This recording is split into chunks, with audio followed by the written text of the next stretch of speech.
বিপদ তোমাদের উপর আরোপিত হয়, সমস্ত বিপদ তোমাদের দুই হাতের কামাই করা। কে বলছেন? আল্লাহ পাক। ওজোন স্তরে ফাটল ধরেছে, এটা বিপদ, বিশ্ব সমস্ত মানব সভ্যতা সৃষ্টি জগতের জন্য বিপদ। এই বিপদের জন্য দায়ী পৃথিবীর মানুষ। কিরকম? সেটা হচ্ছে গাড়ির পেছন থেকে যে কালো ধোঁয়া বের হয়, কল কারখানার চিমনি থেকে যে কালো ধোঁয়া বের হয়, এই কালো ধোঁয়াগুলি, তারপরে সমস্ত কেমিক্যাল উইপেন সেগুলি যে টেস্ট করা হয়, তার রিয়াকশন ইত্যাদি, এই কালো ধোঁয়া এবং সমস্ত মারণাস্ত্রগুলি এক্সপেরিমেন্ট করার সমস্ত এই রিয়াকশনগুলি সবগুলি গিয়ে ওই ওজোন স্তরে ফাটল ধরিয়ে দিয়েছে। আস্তে করে পাতলা হয়ে এটা ফেটে গিয়েছে, অতিবেগুনি রশ্মি আসা শুরু করেছে। এটাকে বন্ধ করার জন্য বিজ্ঞানীরা আজ মরিয়া হয়ে গিয়েছে। ইনশাআল্লাহ আল্লাহ পাক তার বিজ্ঞানীদের মানুষের মাথায় বুদ্ধি এনে দিবেন, রিপেয়ারও হয়ে যাবে ইনশাআল্লাহ। সবাই বলেন ইনশাআল্লাহ। তাহলে বললাম কেন এই কথাটা? এই জন্য বললাম যে কোরআনে কারীমের মধ্যে আল্লাহ রাব্বুল আলামিন সব কথা বলে দিয়েছেন, কোনো কথা বাদ রাখেন নাই। পাহাড়গুলি ভেঙে আমরা ক্ষতি করতেছি, গাছগুলি কেটে আমরা ক্ষতি করতেছি, প্রকৃতির ভারসাম্য নষ্ট করে দিচ্ছি, ফলে সমুদ্রের পানি স্ফীত হচ্ছে, ভূমিকম্প বাড়তেছে, ঘূর্ণিঝড় হচ্ছে, টর্নেডো হচ্ছে, পৃথিবী বিধ্বস্ত হয়ে যাচ্ছে, ক্লাইমেটের পরিবর্তন আসছে। আজকে পৌষ মাস, এটা কি মাস? কত তারিখ? দেখেন বাংলা ভাষাকে কত মহব্বত করি। যদি বলি আজকে ডিসেম্বরের কত তারিখ, গড়গড় করে মুখস্থ হয়ে যাবে। বাংলারে খুব ভালোবাসি, মাসটার তারিখ বলতে পারলাম না, দুঃখিত। এই হলো আমাদের ভালোবাসা। আজকে পৌষ মাসের অর্থেও শেষ হয়ে যাচ্ছে, অথচ মনে হচ্ছে শীত যেন তার শ্বশুর বাড়ি বেড়াতে গেছে। এই যে অবস্থা, এই অবস্থা শুধু বাংলাদেশে নয়, গোটা পৃথিবীতে ক্লাইমেটের একটা বিরাট পরিবর্তন আসতেছে, একটা বড় রকমের পরিবর্তন আসতেছে। এর কারণ হচ্ছে পৃথিবীর মানুষেরা নিজেরাই প্রকৃতির ভারসাম্যকে নষ্ট করে দিয়েছে। এই ভারসাম্য নষ্ট হওয়ার কারণে আবহাওয়ার পরিবর্তন হচ্ছে, সামুদ্রিক জলোচ্ছ্বাস বাড়তেছে, ভূমিকম্প, আগ্নেয়গিরি ইত্যাদি হচ্ছে এবং পৃথিবীর মানুষ বিধ্বস্ত হচ্ছে। বলতেছিলাম এই কোরআনে কারীমের মধ্যে আল্লাহ পাক সব কথা বলে রেখেছেন। যদি জানতাম, বুঝতাম, তাহলে এই অবস্থার সৃষ্টি হতো না। এটা বিজ্ঞানের বই নয়, রাজনীতির বই নয়, সমাজনীতির বই নয়, বরং সমস্ত নীতিমালার উচ্চ, জ্ঞানের উচ্চ হচ্ছে আল কোরআন। জ্ঞানের উচ্চ কি? আরো জোরে বলেন, জ্ঞানের উচ্চ কি? আল কোরআন। পবিত্র কোরআনে এমন এমন ঘটনা আল্লাহ পাক বলেছেন যা ষষ্ঠ শতাব্দীর দুনিয়া এ সম্পর্কে কিছুই জানতো না। অবশ্য কিছু কিছু ঘটনা ইহুদিদের কিতাবে অতিরঞ্জিত আকার এবং বিকৃত অবস্থায় এসেছে, কিন্তু কোরআনে কারীম দুনিয়ার মানুষকে আদম সৃষ্টি, নূহের বন্যা, তারপরে মুসা আলাইহিস সালাম ফেরাউনের ঘটনা, ইব্রাহিম আলাইহিস সালামের নমরুদের ঘটনা এবং ইউসুফ আলাইহিস সালামের কাহিনী সবগুলিকে সুন্দর করে কোরআন শরীফ উপস্থাপনা করেছে রাসূলের মাধ্যমে, যা পৃথিবীর ইতিহাসে কেউ জানতো না। সেগুলি আল্লাহ পাক জানাইছেন কিভাবে? কোরআনে কারীম বলছে, তিলকা মিন আম্বাইল গায়বি নূহিহা ইলাইকা মা কুনতা তা'লামুহা আনতা ওয়ালা কওমুকা মিন ক্বাবলি হাযা। এ হলো সব অজ্ঞাত ঘটনা। সমস্ত ঘটনাগুলি আল্লাহ পাক তার হাবিবকে শুনিয়ে বলে দিলেন, সব অজ্ঞাত ঘটনা যা তুমি জানতে না, তোমার কোনো জানা ছিল না, আমি ওহীর মাধ্যমে তোমাকে সব জানাইছি। ইউসুফ আলাইহিস সালামকে যখন তার ভাইয়েরা কুয়ার মধ্যে ফেলে দিতেছিল তখন তুমি উপস্থিত ছিলে না, এই ঘটনা ওহীর মাধ্যমে আমি জানালাম। মুসা আলাইহিস সালামকে যখন ফেরাউন দরিয়ার ভিতরে ফেলে দিল, সেই সময় তুমি সিনাই পর্বতের পাশে দাঁড়িয়ে সব দৃশ্য লক্ষ্য করনি, অথচ আমি ওহীর মাধ্যমে সব তোমাকে খুলে খুলে বলে দিয়েছি। আল্লাহ পাক সমস্ত ঘটনাগুলিকে বলে বলে কোরআন শরীফের মধ্যে সব সাজিয়ে দিলেন, বলে দিলেন। তিনি বললেন, ওয়ামা কুনতা বিজানিবিল গারবি ইয কাযাইনা ইলা মূসাল আমরা ওয়ামা কুনতা মিনাশ শাহিদিন। ফিরআউন যে মুসার সঙ্গে যে ব্যবহারটা করলো, এ সময় সেখানে তুমি উপস্থিত ছিলে না, আমি ওহীর মাধ্যমে তোমাকে তা জানিয়েছি। কাযালিকা নাকুসসু আলাইকা মিন আনবাই মা ক্বাদ সাবাকা ওয়া ক্বাদ আতাইনাকা মিন লাদুন্না যিকরা। আল্লাহ পাক বলেন, এভাবে আমি আপনার কাছে অতীত ঘটনাগুলি ওহীর মাধ্যমে নিখুঁতভাবে আপনার সামনে সব বলে দিয়েছি। আমার ভাইয়েরা, এই বিশ্বলোকে ঊর্ধ্ব লোক সম্পর্কে নিয়ে ভুল তথ্য বর্ণনা আল্লাহ পাক করে দিয়েছেন কোরআনের মাধ্যমে। 1665 খ্রিস্টাব্দে স্যার আইজাক নিউটন তিনি আবিষ্কার করলেন মাধ্যাকর্ষণ শক্তিকে। এই মাধ্যাকর্ষণ শক্তি, ল অফ গ্রাভিটেশন, এ সম্পর্কে মানুষের এর থেকে কিছু জানলো, কিন্তু আজ থেকে 1400 বছর আগে আল্লাহ রাব্বুল আলামিন তার উম্মি নবী, যিনি কোনো বিজ্ঞানাগারে লেখাপড়া করেন নাই, কোনো সায়েন্স রিসার্চ করেননি, যিনি কোনো কলেজ ইউনিভার্সিটিতে পড়াশোনা করেননি, তার মাধ্যমে জানিয়েছেন মাধ্যাকর্ষণ শক্তির কথা। কোরআন বলছে, ইন্নাল্লাহা ইউমসিকুস সামাওয়াতি ওয়াল আরদা আন তাজুলা। এই পৃথিবী এবং সমস্ত গ্রহ উপগ্রহকে আল্লাহ পাক বলছেন, আমি এমন এক শক্তি দিয়েছি যে শক্তির মাধ্যমে একটা আরেকটাকে আকর্ষণ করে রাখছে। এই পৃথিবীতে মাধ্যাকর্ষণ শক্তি শুধু পৃথিবীর নাই, সূর্যের আছে, মঙ্গলের আছে, নেপচুনের আছে, ইউরেনাসের আছে, বৃহস্পতির আছে। প্রত্যেকটি গ্রহের আলাদা আলাদা মাধ্যাকর্ষণ শক্তি আছে, আর এই শক্তির বলে একটা আরেকটাকে টেনে ধরছে, যাতে করে বিচ্ছিন্ন হয়ে না যায়, যাতে করে ধ্বংসপ্রাপ্ত না হয়। এগুলি আল্লাহ পাক এই তত্ত্বগুলি কোরআনে কারীমের মধ্যে বলেছেন। ফলে মরিস বুকাইলির মতো লোক, যিনি ফরাসি দার্শনিক, তিনি বলেছেন দুনিয়ার সমস্ত বিজ্ঞানীদের থিওরি হচ্ছে এই যে বিজ্ঞানের কোনো থিওরি ফাইনাল নয়, আজ একটা হচ্ছে, কাল সেটাকে পরিবর্তন করে নতুন আরেক থিওরি আসতেছে। কিন্তু কোরআনে কারীমের মধ্যে আমি, কে বলতেছেন এ কথা? না না না, মরিস বুকাইলি বলছেন, কোরআন শরীফের ভিতরে আমি যে বিজ্ঞানের তথ্য পেয়েছি, থিওরি পেয়েছি, তার কোনো পরিবর্তন আজও হয় নাই, ভবিষ্যতেও হওয়ার কোনো সম্ভাবনা নাই।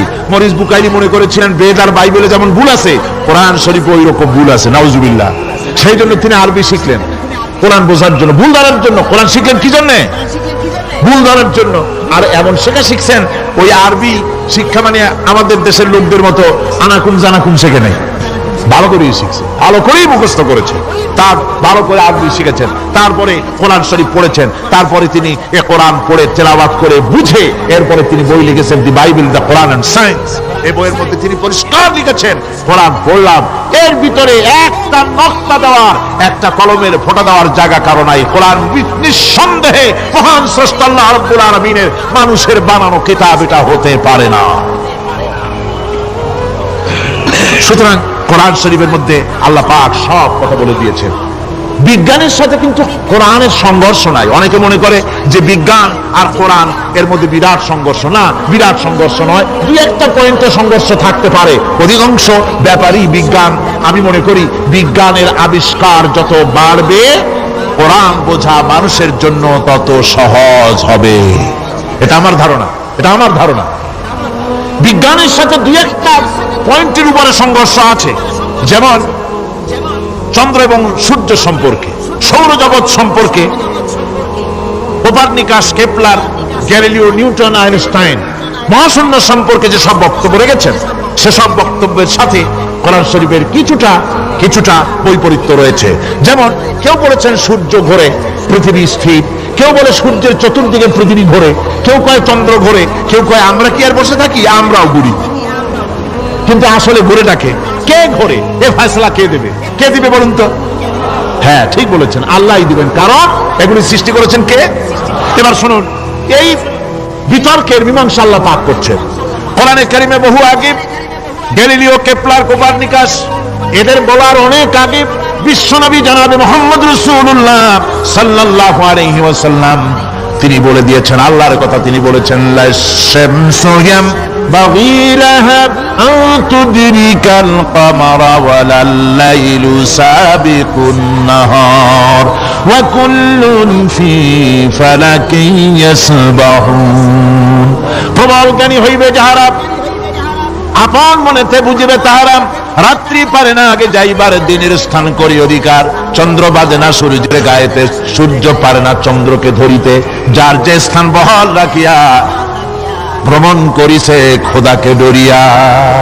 আল্লাহ রাব্বুল আলামিনকে ভয় করে সব ঘুরছে, চাঁদও ঘোরে, সূর্য ঘোরে, মঙ্গল ঘোরে, ইউরেনাস ঘোরে, বৃহস্পতি ঘোরে, পৃথিবীও ঘোরে।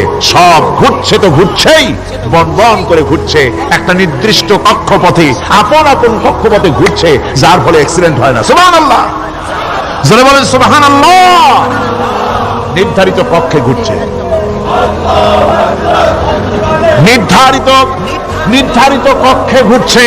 এর কক্ষগুলি আল্লাহ পাক ঠিক করে দিয়েছেন, সেই কক্ষে ঘুরতেছে, একে অপরের পথ অতিক্রম করতেছে না। আবার ওই মহাশূন্যের ভেতরে রয়েছে black hole, black hole. Black hole কি? ব্ল্যাক হোল হচ্ছে একটা বিরাট অন্ধকার গহ্বর, একটা মৃত্যুকূপ। এত বড় বিরাট ব্ল্যাক হোল মহাশূন্যে আছে, বিজ্ঞানীরা হয়রান হয়ে গেছে। তার এত বড় শক্তি, সে শুধু তারা খায় না, কোন তারকা ঘুরতে ঘুরতে যদি তার কাছে এসে যায় তারাকে খেয়ে ফেলে। কোন আলো যদি কাছে আসে, আলো শুষে নিতে নিতে আলো যার থেকে এসেছে সেটাকেও শেষ করে ফেলে। এ ধরনের একটা দারুণ আকর্ষণী শক্তি তার মধ্যে আল্লাহ সৃষ্টি করেছেন। একটা ব্ল্যাক হোল আছে মহাশূন্যের ভিতরে, সূর্য চন্দ্র গ্রহ নক্ষত্র, যে সূর্য পৃথিবীর চাইতে 13 লক্ষ গুণ বড়, এমন 2 কোটি সূর্য খাইয়া হজম করতে পারে এত বড় ব্ল্যাক হোল আল্লাহ তৈরি করে রেখেছেন মহাশূন্যের উপরে। রয়েছে মিল্কি ওয়ে, রয়েছে গ্যালাক্সি, অন্তত 10,000 কোটি 10 সহস্র কোটি তারকা দিয়ে সমৃদ্ধ গ্যালাক্সি মিল্কি ওয়ে, যেটা অন্ধকার রাত্রে তারকা সজ্জিত রাতে উত্তর দক্ষিণ দিকে টানা একটা পথের মতো দেখা যায়। এটা হচ্ছে গ্যালাক্সি, এটাকে বলা হয় মিল্কি ওয়ে। এটা হচ্ছে ছায়াপথ। অসংখ্য তারকার মধ্যে রয়েছে। কত বড় বড় তারকা, অনেক দূরে, তাই আমরা দেখি বিন্দু বিন্দু। আসলে কি বিন্দু না, কত বড় জানেন? বিজ্ঞানীরা বলেছেন দৈত্যের মতো বিরাট বিরাট তারকা আছে, যে সূর্য পৃথিবীর চাইতে 13 লক্ষ গুণ বড়। এরকমের সূর্য অন্তত 3 কোটি সূর্য খাইয়া হজম করতে পারে, এরকম অসংখ্য তারকা মিল্কি ওয়ের ভিতরে আল্লাহ সৃষ্টি করেছেন। সুবহানাল্লাহ বিহামদিহি, সুবহানাল্লাহ। আর মানুষ লাফায়, সাইলেন্ট মানুষ খালি লাফ দেয়, মোষ কতগুলো রাখা, কোন আনন্দে লাফা, কি শক্তি তোমার! মহাশূন্যের তুলনায় এই পৃথিবীর অবস্থান কি জানেন? এই জন্য যত বেশি পড়াশোনা করবেন মাথা নত হয়ে যাবে। কমিউনিস্ট হয় ছাগলেরা, বুদ্ধিমান কোনোদিন কমিউনিস্ট হয় না। কারা কমিউনিস্ট হয়? ছাগলগুলি, যাদের আকল নাই, যাদের জ্ঞান নাই, বুদ্ধি নাই, ওরাই কমিউনিস্ট হয়। কোন চিন্তাবিদ, কোন বিজ্ঞানী কমিউনিস্ট হয় না। মাথা নত হয়ে যায়, আল্লাহর এই সৃষ্টি দেখে পাগল হয়ে যায়। নিঃসন্দেহে আল্লাহ আছেন, নইলে পরে এগুলি হয় কি করে? আমি চিন্তা করে পাই না কমিউনিস্ট হয় কেমন, কতখানি পাগল হইলে হয়। ছোট্ট একটা রুমাল দেখলে মনে করি কোন তাঁতি এটারে বানাইছে, একটা এই কি জানি কয় মাইক দেখলে মনে করি কেউ এটাকে বানাইছে, টেবিল দেখলে মনে করি কেউ বানাইছে, ফ্রিজ দেখলে মনে করি বানাইছে কেউ, একটা সুই দেখলে মনে করি কেউ এটাকে বানাইছে। আর এই বিশাল পৃথিবী, ওই বিশাল আকাশ, কমিউনিস্টরা কয় এমনি এমনি হয়েছে। আমার বন্ধুগণ, মাথা নত হয়ে আসবে চিন্তা করলে কি বিশাল সৃষ্টি আল্লাহ পাকের। এই ছায়াপথ, এই গ্যালাক্সি, এর তুলনায় পৃথিবীর অবস্থান কোথায়? পৃথিবীর অবস্থানটা হচ্ছে আমার হাতে একটি কলম। এই কলমটা কাগজের উপরে আমি যদি এই নিপটা রাখি, কাগজের ভিতরে নিপে যতটুকু জায়গা টাচ করবে, মহাশূন্য গ্যালাক্সি মিল্কি ওয়ে, আল্লাহর ওই মহাশূন্যের তুলনায় পৃথিবীর অবস্থান একটা কলমের নিপে যতটুকু জায়গা নাই, এর থেকে বেশি নয়। এই যদি হয় পৃথিবী, তাহলে সেই পৃথিবীর মানুষ আপনি কতটুকু? সলিমুদ্দিন বসিরুদ্দিন খালি লাফায়। আমার বন্ধুগণ, লাভের চলে বলে হ্যান করেঙ্গে ত্যান করেঙ্গে, লাঠিকে আমদার মুগুর ভরেঙ্গে। কয়েকদিন পর শোনা যায় শীত হয়ে পড়ছে, কিছু নাই। সুতরাং আল্লাহ পাকের অসীম সৃষ্টি জগৎ, এর সঙ্গে বিজ্ঞানের সংঘর্ষ কম, দু একটা পয়েন্টে আছে। বাকি সবগুলিতে বিজ্ঞানের আবিষ্কার যত বাড়তেছে, আল্লাহরে চেনা, সৃষ্টি জগৎকে জানা মানুষের জন্য তত সহজ হচ্ছে। আর রহমান আল্লামাল কোরআন, কোরআন শিখিয়েছেন আমাদেরকে রহমান, এমন নিয়ামত দিয়েছেন যার মধ্যে সব আছে। মানুষ সৃষ্টির ব্যাপারে, মানব সৃষ্টির ব্যাপারে নির্ভুল তথ্য যদি পেতে হয়, তাহলে কার কাছে যাব? জোরে কোন? আল্লাহর কাছে যেতে হবে। আর আল্লাহর কাছে না যাইয়া মানব সৃষ্টির রহস্য যদি জানতে যাই ডারউইনের কাছে, তাহলে আপনার মামু হবে সুন্দরবনের বান্দরেরা, ঠিক কিনা? বান্দরেরা হবে মামু, শিম্পাঞ্জি ওরাং ওটাং হবে আপনার নানার দাদা। তার কারণ ডারউইন সাহেব বলেছেন মানুষ এর পূর্বপুরুষ হলো বাঁদর, শিম্পাঞ্জি, ওরাং ওটাং। এটা হলো তার থিওরি অফ ইভলিউশন, বিবর্তনবাদের। এই বিবর্তনবাদের থিওরি পেশ করতে গিয়ে তিনি বলেছেন মানুষ হলো বান্দরের জাত। আরে বেটা তুই বান্দরের জাত। নিজের লেজ কাটিয়া সকলের লেজ কাটা আরম্ভ করতে যাচ্ছে। কি পাগলের পাগল, মানুষ হয়েছে বান্দরের জাত। আশ্চর্য কথা। কেমনে কইলে? তো বললো যে সিম্পাজি দেখছে, তো সে সিম্পাজি দেখে তার মনে হয়েছে যে মানুষ ওরকমই তো দেখা যায়, তো মানুষ বুঝি বান্দর থেকেই আসছে। আমি বলি পৃথিবীতে এমন পাগল আমি কোনোদিন দেখিও নাই, শুনিও নাই যে কোনো পাগল পাবদা মাছ দেখে বলেছে যে এটা হচ্ছে বোয়াল মাছের পূর্বপুরুষ। টাকি মাছ দেখে কোন ছাগলেও বলেছে আজ পর্যন্ত যেটা হলো শোল মাছের পূর্বপুরুষ। পুঁটি খাইতে খাইতে আস্তে আস্তে বিরাট শোলে পরিণত হয়ে গেছে, কোন পাগলেও বলেনি। আচ্ছা মেনে নিলাম দারুন সাহেবের থিওরি, মেনে নিলাম এক সেকেন্ডের জন্য যে বান্দর থেকে মানুষ হয়েছে। এখনো তো বানর প্রজাতি আছে না শেষ হয়ে গেছে? আছে কিনা? তাহলে সুন্দরবনে যান, যে দেখুন কোন বাঁদর কি এ পর্যন্ত দেখা গেছে যে কোমর পর্যন্ত মানুষের মতো হয়ে গেছে। আর একটু দুধ আর পনির আর একটু এই শুটকি মাছ লেপটা ফিস খাওয়াইলে আর কদিনের মধ্যে এই বান্দরটা মানুষ হয়ে যাবে। হয়েছে এরকম? বাঁদরের 12 আনা মানুষ হয়ে গেছে, 14 আনা মানুষ হয়ে গেছে, আর অল্প একটু বাকি। এরকম দেখা গেছে কোথাও? দেখা যায়। পাগলামি কথা, পাগলামি কথা। মানুষ বানর থেকে আসেনি, মানুষ ওরাং থেকে আসেনি, মানুষ সিম্পাজি থেকে আসেনি। মানুষ এসছে কোত্থেকে? এটা জানতে হলে এই নির্মূল তথ্য জানার জন্য আসতে হবে কোরআনের কাছে। কার কাছে? আল্লাহ রাব্বুল আলামিন তার হাবিবের মুখ থেকে মানব সৃষ্টি রহস্য তিনি উদ্ঘাটন করে দিয়েছেন। তিনি বলেছেন, দুনিয়াবাসীকে শুনিয়েছেন, ফালয়ানজুরিল ইনসানু মিম্মা খুলিক خلق من ماء دافق يخرج من بين الصلب والترائب। আল্লাহ পাক বলেন, মানুষ কি তার সৃষ্টির রহস্য দেখে না? কেমনে তাকে আমি সৃষ্টি করেছি? মায়ের বক্ষ পিঞ্জর থেকে, বাপের পৃষ্ঠ থেকে সবেগে নির্গত এক ফোঁটা নাপাক পানি দিয়ে আমি আল্লাহ মানুষকে সৃষ্টি করেছি। বান্দর থেকে নয়, ওরাংউটান থেকে নয়, সিম্পাজি থেকে নয়। মানুষের অরিজিন মানুষ। আদম থেকে তোমরা জন্মগ্রহণ করেছো, আদম এসেছে মাটি থেকে, তোমরা এসেছো আদম থেকে। সুবহানাল্লাহি ওয়া বিহামদিহি। এটাই হলো মানব সৃষ্টির রহস্যের কথা আল্লাহ পাক বলে দিয়েছেন। অন্যত্র আল্লাহ বলেন, ইন্না খালাকনাকুম মিন তুরাবিন সুম্মা মিন নুতফাতিন সুম্মা মিন আলাকাতিন সুম্মা মিন মুদগা। নিষ্প্রাণ মাটি থেকে তোমার উৎপত্তি হয়েছে, আর এই নিষ্প্রাণ মাটি দিয়ে তোমাকে তৈরি করা হয়েছে। এগুলি মাতৃগর্ভের ভিতরে গিয়া নাপাক পানি ফোঁটা জমাট রক্ত হয়েছে, গোশত হয়েছে, তারপরে মানুষের আকৃতি দিয়েছি, আর এরপরে বাচ্চার আকারে মায়ের পেট থেকে আমি আল্লাহ মানুষ করে তোমাকে বের করেছি।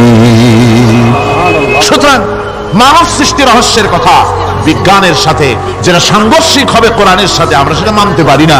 আমাদেরকে মানতে হবে মূল জ্ঞানের কিতাবটা। মূল জ্ঞানের কিতাব কোনটা? জোরে কন্ত কোনটা? এখানে সব কথা আল্লাহ আল কোরআন। কোরআন শিখিয়ে মানুষকে আল্লাহ পাক সবচাইতে বড় দয়া করেছেন, এর থেকে বড় দয়ার হয় না। কোরআন শিখিয়েছেন আমাদের, যার মধ্যে সমস্ত তথ্যের কথা আল্লাহ পাক বলেছেন।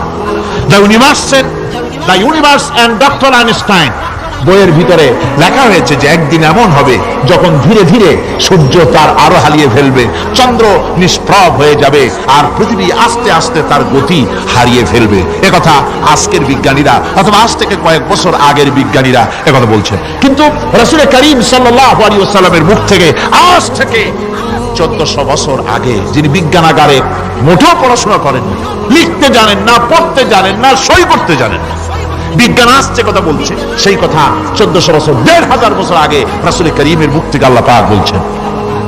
কোরআনে কারীম বলছে, ইয়াসআলু আইয়ানা ইয়াউমুল কিয়ামা ফাইযা বারিকাল বাসারু ওয়া খাসাফাল কামারু ওয়া জুমিআশ শামসু ওয়াল কামার। হে রাসূল, রাসূলের কাছেরা জিজ্ঞাসা করে কিয়ামত কবে হবে? আল্লাহ পাক বলেন, বলে দিন যেদিন চন্দ্র তার আলো হারিয়ে ফেলবে, যেদিন সূর্য তার আলো হারিয়ে ফেলবে, আর চন্দ্র আর সূর্য সব একাকার হয়ে যাবে।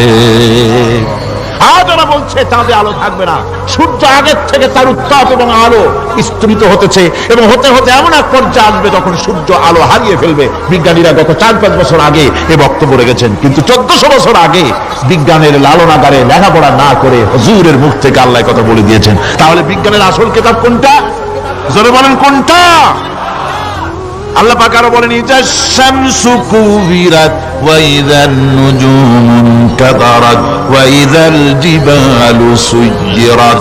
তারকাগুলি, সূর্যের আলো থাকবে না, নক্ষত্রগুলো স্থানচ্যুত হয়ে যাবে, কক্ষচ্যুত হয়ে যাবে, পাহাড়গুলিকে পরিচালিত করে দেওয়া হবে, কিছুই থাকবে না, সব শেষ হয়ে যাবে। বিজ্ঞানীরা আজ বলতেছে যে সব শেষ হয়ে যাবে, কিছুই থাকবে না, সব শেষ হবে। বিজ্ঞানীরা বলতেছেন, কোরআন অনেক আগে বলেছে কুল্লু মান আলাইহা ফান ওয়া ইয়াবকা ওয়াজহু রাব্বিকা যুল জালালি ওয়াল ইকরাম। সব শেষ হয়ে যাবে, বিশ্বে যা কিছু আছে সব লয় হবে, ক্ষয় হবে, ধ্বংস হবে, কিচ্ছু থাকবে না, থাকবেন শুধু আল্লাহ সুবহানাহু ওয়া তাআলা। সুবহানাল্লাহি ওয়া বিহামদিহি। কোরআনে কারীম এ কথা বহু আগে আমাদেরকে জানিয়ে দিয়েছে। সুতরাং আসল জ্ঞানের কিতাবটাই হচ্ছে কোরআন কারীম। এই কোরআনের কাছে আমরা যত যেতে পারবো, যত কোরআন বুঝতে পারবো, ততই আমাদের জন্য আমরা সমৃদ্ধ হতে পারবো, আমাদের উপর আল্লাহর রহমত আসবে, আমরা সমাজ চালাতে পারবো, আমরা দেশ চালাতে পারবো, আমরা দুনিয়ায় শান্তি পাবো, আমরা আখিরাতেও মুক্তি লাভ করতে পারবো। কোরআনে কারীম সমস্ত বিজ্ঞানের উৎস, দর্শনের উৎস। এইটা না জানলে কিছুই জানা হয় না, এইটা জানা হলে সব জানা হয়। পণ্ডিত আপনার ডক্টর শহীদুল্লাহ, আল্লাহ জান্নাত নসিব করুন, সবাই বলুন আমিন। তিনি বলতেন, বড় বড় সেমিনারে গিয়ে বলতেন তিনি, যে আপনারা যারা বক্তব্য রাখতে এসেছেন, জনগণকে বলছি না, যারা বক্তব্য রাখতে এসেছেন, এমএ পাস করেছেন, ডিগ্রি করেছেন, পিএইচডি করেছেন, এভারসিএস করেছেন, বহু কিছু ডিগ্রি আপনারা লাভ করেছেন, নামের আগে 6 লম্বা ডিগ্রি আপনারা লাগাইছেন, আপনারা পণ্ডিত ঠিকই, কিন্তু এই কোরআন শরীফের জ্ঞান যদি আপনাদের না থাকে, আপনারা পণ্ডিত, তবে আপনারা মূর্খ পণ্ডিত। কি পণ্ডিত? কি পণ্ডিত? মূর্খ পণ্ডিত। ওরা বলে যে মৌলবীরা জানে কি, মৌলবীরা জানে কি? আরে ভাই, মৌলবীদের কাছে তো আসল জ্ঞান আছে। সুবহানাল্লাহ ওয়া বিহামদিহি। এখানে সবটা আছে। আপনারা এখানে আসেন, এটা বিশ্বাস করলে আপনি সবটা পেয়ে যাবেন। কোরআন বিশ্বাস করতে পারলে, কোরআন জানতে পারলে আপনি সব জানবেন। কোরআনে কারীমের মধ্যে আল্লাহ পাক কত কথা বলেছেন, এর মধ্যে আছে আল্লাহ পাক বলেছেন আফালা ইয়ানজুরুনা ইলাল ইবিলি কাইফা খুলিকাত। এই যে আমি উটগুলোরে বানাইছি, কেমনে বানাইলাম তোমরা কি দেখছো? উট কেমনে বানিয়েছি? মুফাসসিরিনে কেরাম এর উপরে অনেক আলোচনা করেছেন। তারা বলেছেন যে উট মরুভূমির জাহাজ, তারপরে উটের পিঠে একটা চুট আছে, কোন কোন উটের পিঠে 2টা চুট আছে, মাঝখানে বসে একটারে হেলান দিয়ে আর একটা ধরে বসা যায়। আমি দেখছি 2টা চুটওয়ালা উট, আফ্রিকান উট আমি দেখেছি, যে চুট সুবহানাল্লাহ দেখলে অবাক হয়ে যেতে হয় যে আল্লাহর কি কুদরত। উটের পৃষ্ঠে 2টা চুট, মাঝখানে আপনি বসবেন, পিছনেরটা একটা সোফা সেটের মতো, পিছনে হেলান দিলেন, আর সামনে যখন সে মরাল সমচড়াই উত্তরাই পথ দিয়ে নামা ওঠা করবে, তখন আপনি যেন পড়ে না যান সেজন্য সামনেরটা বুকের সাথে জড়ায় ধরবেন। এরপরে কি সৃষ্টি আল্লাহর, সুবহানাল্লাহি ওয়া বিহামদিহি। জিরাফগুলি দেখুন, জিরাফগুলি তার মাথা কত বড় উঁচা। লন্ডন জুতে জিরাফ দেখলাম, সেই জিরাফের দেহ থেকে তার মাথাটা 22 ফিট উঁচা। মানে তাই সে যদি নিচে দাঁড়ায়, 3 তলা বিল্ডিং এর ছাদের উপরে নাস্তা দিলে তো নিচে দাঁড়ায় খাইতে পারে, এই অবস্থা। সেই জিরাফে পানি খাবে কেমনে? মাথা হলো অত উঁচায়, পিছনের ঠ্যাং দুটা খাটো, সামনের ঠ্যাং দুটো উঁচা, এখন পানি খাবে কেমনে? ওই মাথা নামাইতে গেলে ঠ্যাং তো অনেক উঁচা। আল্লাহ পাক এমন সুন্দর ব্যবস্থা করলেন, সামনের 2টা ঠ্যাং এভাবে সরাই দেওয়ার মতো। ও যখনই পানি খায় দেখলাম 2টা ঠ্যাং অনেক ছেড়ায় দেয়, 2 দিকে ঠ্যাং চলে যায়, তখন মাথাটা সহজে নিচে নামায় আসে, পানি খাইতে পারে। এর সুযোগগুলি আল্লাহ সুবহানাহু ওয়া তাআলা তিনি করে দিয়েছেন। ওমা কুল্লা আনিল খালকি গাফিলিন, আমি আমার সৃষ্টি জগৎ সম্পর্কে অমনোযোগী নহি। সুবহানাল্লাহ ওয়া বিহামদিহি। ভল্লুকগুলি কি বিরাট বিরাট একটা ভল্লুক, সে ভল্লুক দেখেছি, কৃষ্ণ ভল্লুক দেখেছি, হাঁটতেছে মনে হয় যেন পায়ের তলায় হাফসুল করা, ঠিক জুতা পায়ের তলাটা যেমন দেখা যায় ওই রকমের তলাটা, গায়ে একেবারে পশম। তো ওই বরফের দেশে থাকতো, সে শীত কষ্ট না পায়, সেই জন্য আল্লাহ একটা কম্বল ওর গায়ে জড়ায় দিয়েছে, অটোমেটিক কম্বল। সুবহানাল্লাহ ওয়া বিহামদিহি। তো উট, আল্লাহ বলছেন উট কেমনে বানাইছি দেখছো? আফালা ইয়ানজুরুনা ইলাল ইবিলি কাইফা খুলিকাত। উট বানালাম কেমনে দেখেছিস? মানুষ অবাক হলো, আল্লাহ এত কথা ছুঁয়া উটের কথা বলছেন, কারণ নানান রকম মানুষ বলল। শেষ পর্যন্ত প্রাণীতত্ত্ববিদরা তারা আবিষ্কার করলেন মূল কারণটি।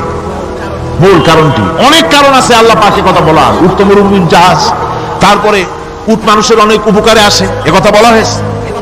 প্রাণীতত্ত্ববিদরা খুঁজে তারা দেখতে পেয়েছে যে উটকে জবাহ করে দেখা গেছে, উট সমস্ত প্রাণী বাতাস থেকে অক্সিজেন যতটা গ্রহণ করে ততটা ছেড়ে যায়, যতটা গ্রহণ করে ততটা ছেড়ে যায়।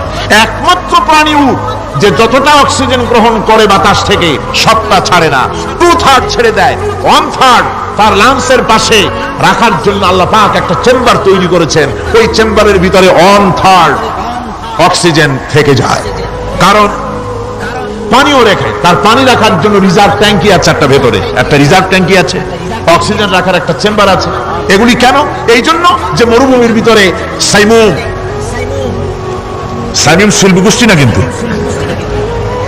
ঝোড়ো হাওয়া, মরুভূমির ভিতরে ঝোড়ো হাওয়া, এই ঝোড়ো হাওয়া যখন আরম্ভ হয়ে যায় তখন মানুষ বাঁচতে পারে না, মানুষ টের পাইয়া সব বাড়িতে চলে যায়। মরুভূমিতে চড়ে বেড়ায় উট, সে যাবে কোথায়? উঠতে যাওয়ার জায়গা নাই। 7 দিন 8 দিন 1 সপ্তাহ 2 সপ্তাহ পর্যন্ত এই মরুভূমিতে ঝড় চলতে থাকে, বালুর ঝড়, কিচ্ছু দেখা যায় না। ওখানে দেখছিলেন বালুর পাহাড়, কালকে আজকে দেখবেন বালুর পাহাড় এখানে চলে আসছে। এইভাবে পাহাড় তৈরি হয়ে যায়, বালি উড়ায় নিয়ে যায় বাতাসে। এই বাতাসের ভিতরে বালু উঠতে থাকে সমানে, মানুষ প্রাণী কিছুই সেখানে শ্বাস করতে পারে না, বাঁচতে পারে না। উটের মতো প্রাণী যে মরুভূমিতে থাকে, ও বাঁচবে কি করে? আল্লাহ সুবহানাহু ওয়া তাআলা ওর লাংসের পাশে অক্সিজেন রাখার চেম্বার করে পানির ট্যাঙ্কি তৈরি করে দিয়ে রেখে এমন কায়দা করেছেন, ও যখনই টের পায় যে ঝড় শুরু হবে, সাথে সাথে ঠ্যাং দিয়া মুখ দিয়া গর্ত করে বালুর ভিতরে মাথা ঢুকাইয়া 1 সপ্তাহ 2 সপ্তাহ থাকতে পারবে মাটির তলে, অক্সিজেনের অভাব হবে না। দেখো নাকি কিভাবে সৃষ্টি করেছি আমি এই সুন্দর উটকে, একবার দেখো। আর শুকরিয়া তোমার মাথা আনতে হবে। যত বড় কমিউনিস্ট হও, আল্লাহর জন্য সেজদা দিতে বাধ্য হবে যদি তোমার ঈমান এতটুকুও থাকে। اللهم آمين. ربنا ظلمنا أنفسنا وإن لم تغفر لنا وترحمنا لنكونن من الخاسرين. ربنا لا تزغ قلوبنا بعد إذ هديتنا وهب لنا من لدنك رحمة إنك أنت الوهاب. ربنا العالمين, হাজার হাজার মুসলমান নরনারী দীর্ঘক্ষণ ধরে তোমার কোরআনের কথা শুনেছি, মেহেরবানি করে সওয়াবটুকু রাসূল করিম সাল্লাল্লাহু আলাইহি সাল্লামের রূহ মুবারকে পৌঁছে দাও। तमाम পৃথিবীর মাটির নিচে যত মুমিন মুমিনাত শুয়ে আছে, আল্লাহ তুমি মেহেরবানি করে কবরগুলিকে জান্নাতের টুকরায় পরিণত করে দাও। আমাদের মা বাপ যাদের দুনিয়া থেকে বিদায় হয়ে গেছে, আল্লাহ দয়া করে তাদেরকে জান্নাতবাসী করে নিও। রব্বিরহামহুমা কামা রব্বায়ানি সগীরা। ربنا تقبل منا إنك أنت السميع العليم وتب علينا إنك أنت التواب الرحيم. سبحان ربك رب العزة عما يصفون وسلام على المرسلين الحمد لله رب العالمين. بحق لا إله إلا الله محمد رسول الله. আমি আল্লাহর কাছে দোয়া করি, আজকে তোমরা যারা এসেছো তাদেরকে আল্লাহ রহম করুন, ভালো করুন। আমি প্রথমেই বলতে চাই যে আমাদের একজন স্রষ্টা আছে, সেই স্রষ্টার নাম কি তোমরা কি বলতে পারো? সবাই বলবে, এদিকে আমার দিকে লক্ষ্য করবা, আমি কি বলছি সেদিকে লক্ষ্য করো, পারস্পরিক কথা বলো না তোমরা। আমাদেরকে একজন সৃষ্টি, এক মহাসত্তা আমাদেরকে সৃষ্টি করেছেন, তিনি কে? সবাই বলো, আল্লাহ। তিনি কোথায় থাকেন?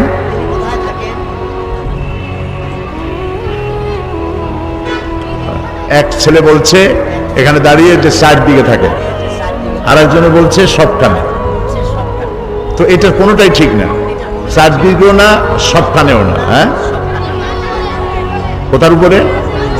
ও, এই ছোট ছোট কয়েকটা মেয়ে জবাব দিয়েছে আরশের উপরে, এটাই ঠিক হয়েছে। আলহামদুলিল্লাহ বলো, সবাই বলো আলহামদুলিল্লাহ।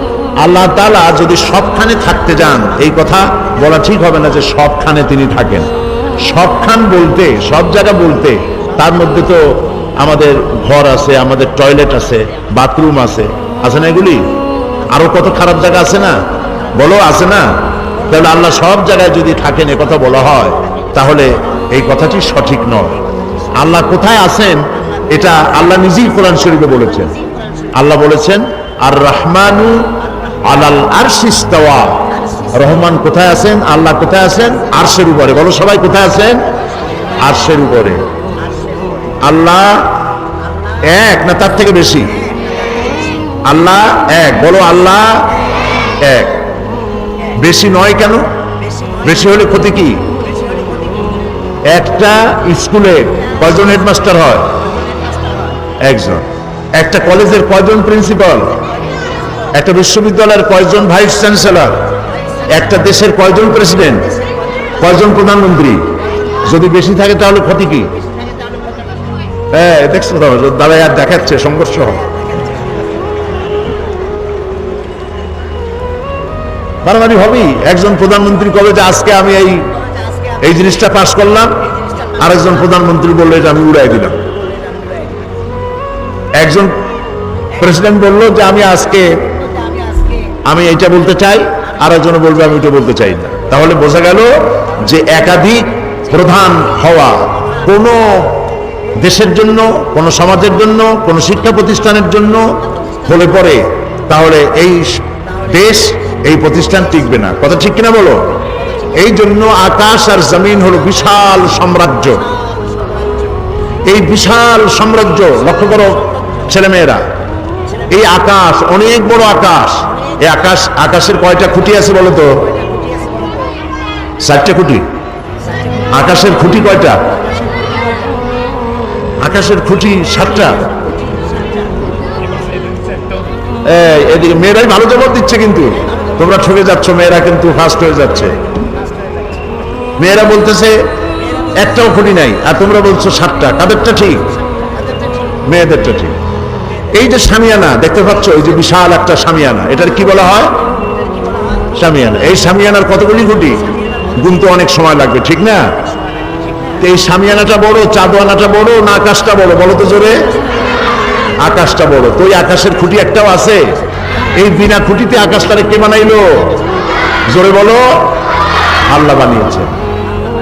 সমুদ্রের যে জোয়ার ভাটা হয় কার হুকুমে হয়? আল্লাহ যদি একের চাইতে বেশি হইতো তাহলে ক্ষতি কি হতো? একজনে বলতো যে এখন জোয়ার হবে, আরেকজনে বলবে ভাটা। একজনে বলবে এখন দিন, আরেকজন বলবে রাত। এই জন্য আল্লাহ হচ্ছেন এক। জোরে বলো আল্লাহ হচ্ছেন। বলো লা ইলাহা ইল্লাল্লাহু মুহাম্মাদুর রাসূলুল্লাহ। আল্লাহ এক, তিনি ছাড়া কোনো উপাস্য নাই, কোনো মাবুদ নাই। মুহাম্মদ সাল্লাল্লাহু আলাইহি ওয়াসাল্লাম আল্লাহর প্রেরিত রাসূল। তো এই আকাশ সৃষ্টি করেছেন আল্লাহ, জমিন সৃষ্টি করেছেন আল্লাহ।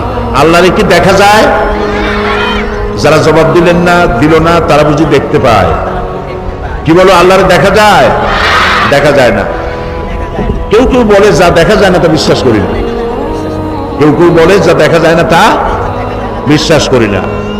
একথা যদি সত্য হয় তাহলে বাতাস আছে কিনা তোমরা কি বিশ্বাস করো? কেন বাতাসে দেখা যায় না? বিশ্বাস করো কেন? হ্যাঁ। তারপরে ফুল দেখা যায়, ফুলের গন্ধ কি দেখা যায়? যায় না। আল্লাহকে দেখা যায় না, কিন্তু তার কার্যক্রমের মধ্য দিয়ে আল্লাহকে বোঝা যায়। বলো আলহামদুলিল্লাহ। গাভী, তোমরা কি দুধ খাইছো? দুধ কিসের দুধ খাইছো? গরুর দুধ। মায়ের দুধ খাইছো তো মনে নাই? মনে আছে? আচ্ছা, গরুর যে দুধ দেয়, গরুতে কি খায়? ঘাস খায়। ঘাসের রং কি? সবুজ। দুধের রং কি? ঘাস খাইলো সবুজ, দুধ হইলো সাদা। কে বানালো? সুবহানাল্লাহ বলবো না? এখন দেখো, দুধ যেখান থেকে বের হয় তার পাশের থেকেও আবার পেশাব বের হয়, আবার তার পাশের থেকে পায়খানা বের হয়, ঠিক না?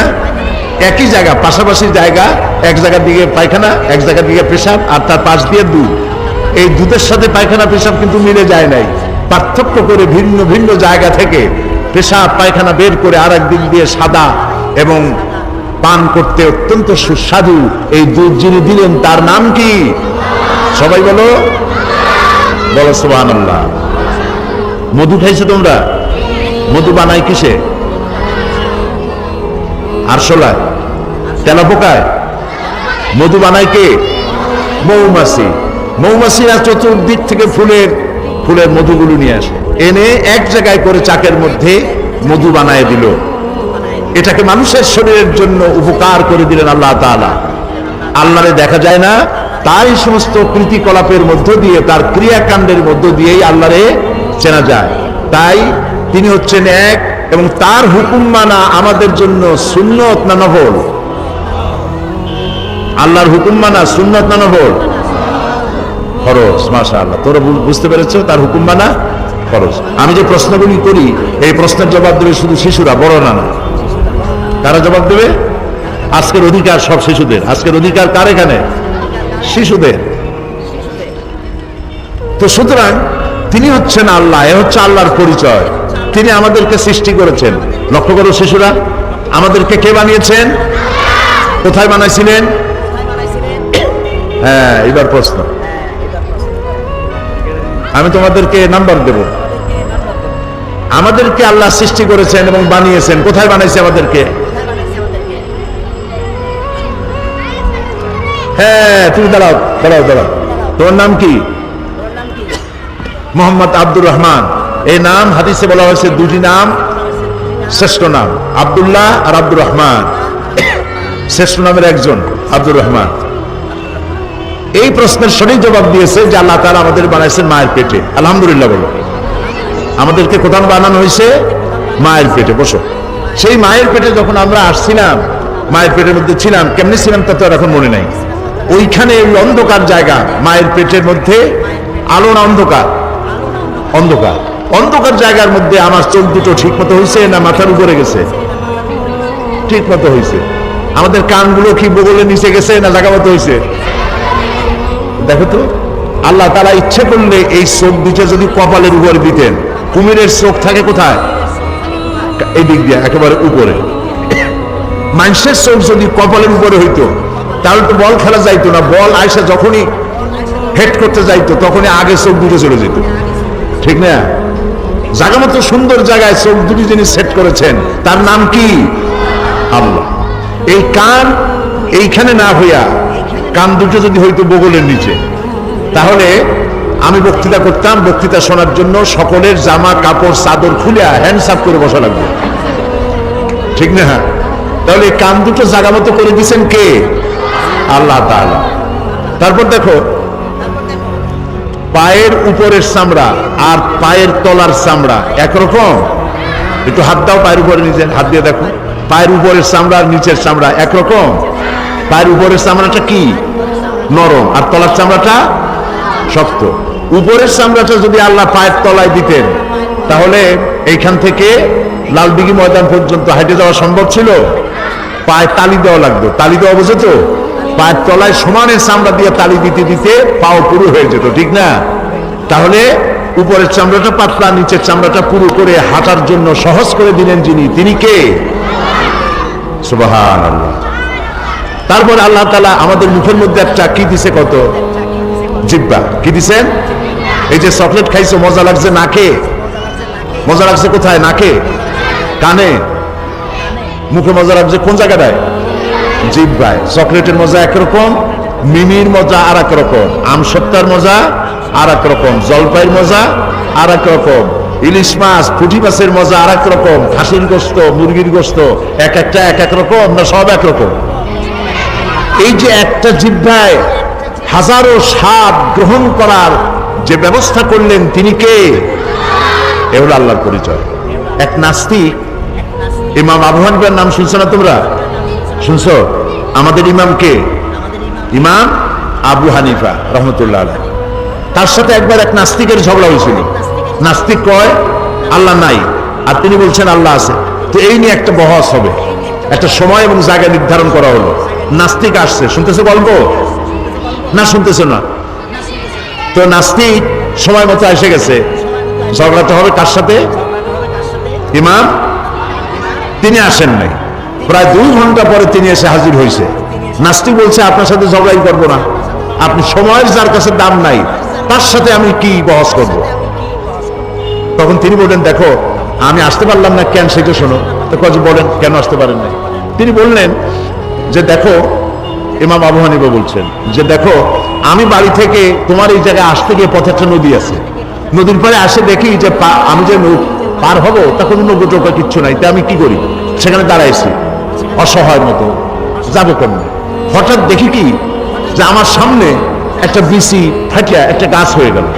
গাছটা আস্তে আস্তে বড় হয়ে গেল। দেখি না দা গাছটা এরকম মোটা হয়ে গেল। ওই থেকে একটা কড়াতে এসে নিচে কষাকষি করলো, গাছটা পড়ে গেল, ফটাফট তক্তা বেরিয়ে গেল, চটাচট লোহা লাগলো, আর একটা নৌকা হয়ে পড়ে গেল নদীর মধ্যে। আমি তাই পানি দিয়ে তাড়াতাড়ি আসলাম। ওই যা দেরি হয়েছে নৌকাটা হইতে, গাছটা বড় হইতে, তাই দেরি হয়ে গেল। নাস্তিক কয় যে আপনি মাথা খারাপ, আপনার সাথে আমি কোনো বহসই করতে চাই না। তা আমার মাথা খারাপ কেন? বলছে বিনা মিস্ত্রি একটা গাছ কি ফট করে বড় হতে পারে? আর যাও বড় হইলো, বিনা মিস্ত্রিতে কি গাছ কাটা যায়? বিনা মিস্ত্রি কি তক্তা হয়? বিনা মিস্ত্রিতে কি এই তক্তায় লোহা লাগিয়া তাকে নৌকা হইতে পারে? একটা মাথা খারাপ হবে। এমা বাবু রহমতুল্লাহ বললেন, আমি মাথা খারাপ না বেটা তোর মাথা খারাপ? বিনা মিস্ত্রিতে যদি সাধারণ ছোট্ট একটা নৌকা না হইতে পারে, একটা গাছ ফাটে ছিঁড়ে তক্তা না হইতে পারে, এই বিশাল আকাশটা বিনা মিস্ত্রিতে তৈরি হয়েছে, এই দুনিয়া বিনা মিস্ত্রিতে তৈরি হয়েছে, তুমি আর আমি বিনা মিস্ত্রিতে তৈরি হয়েছি, এটা কি বিশ্বাস করা যায়? মাথা খারাপ তো তোমার।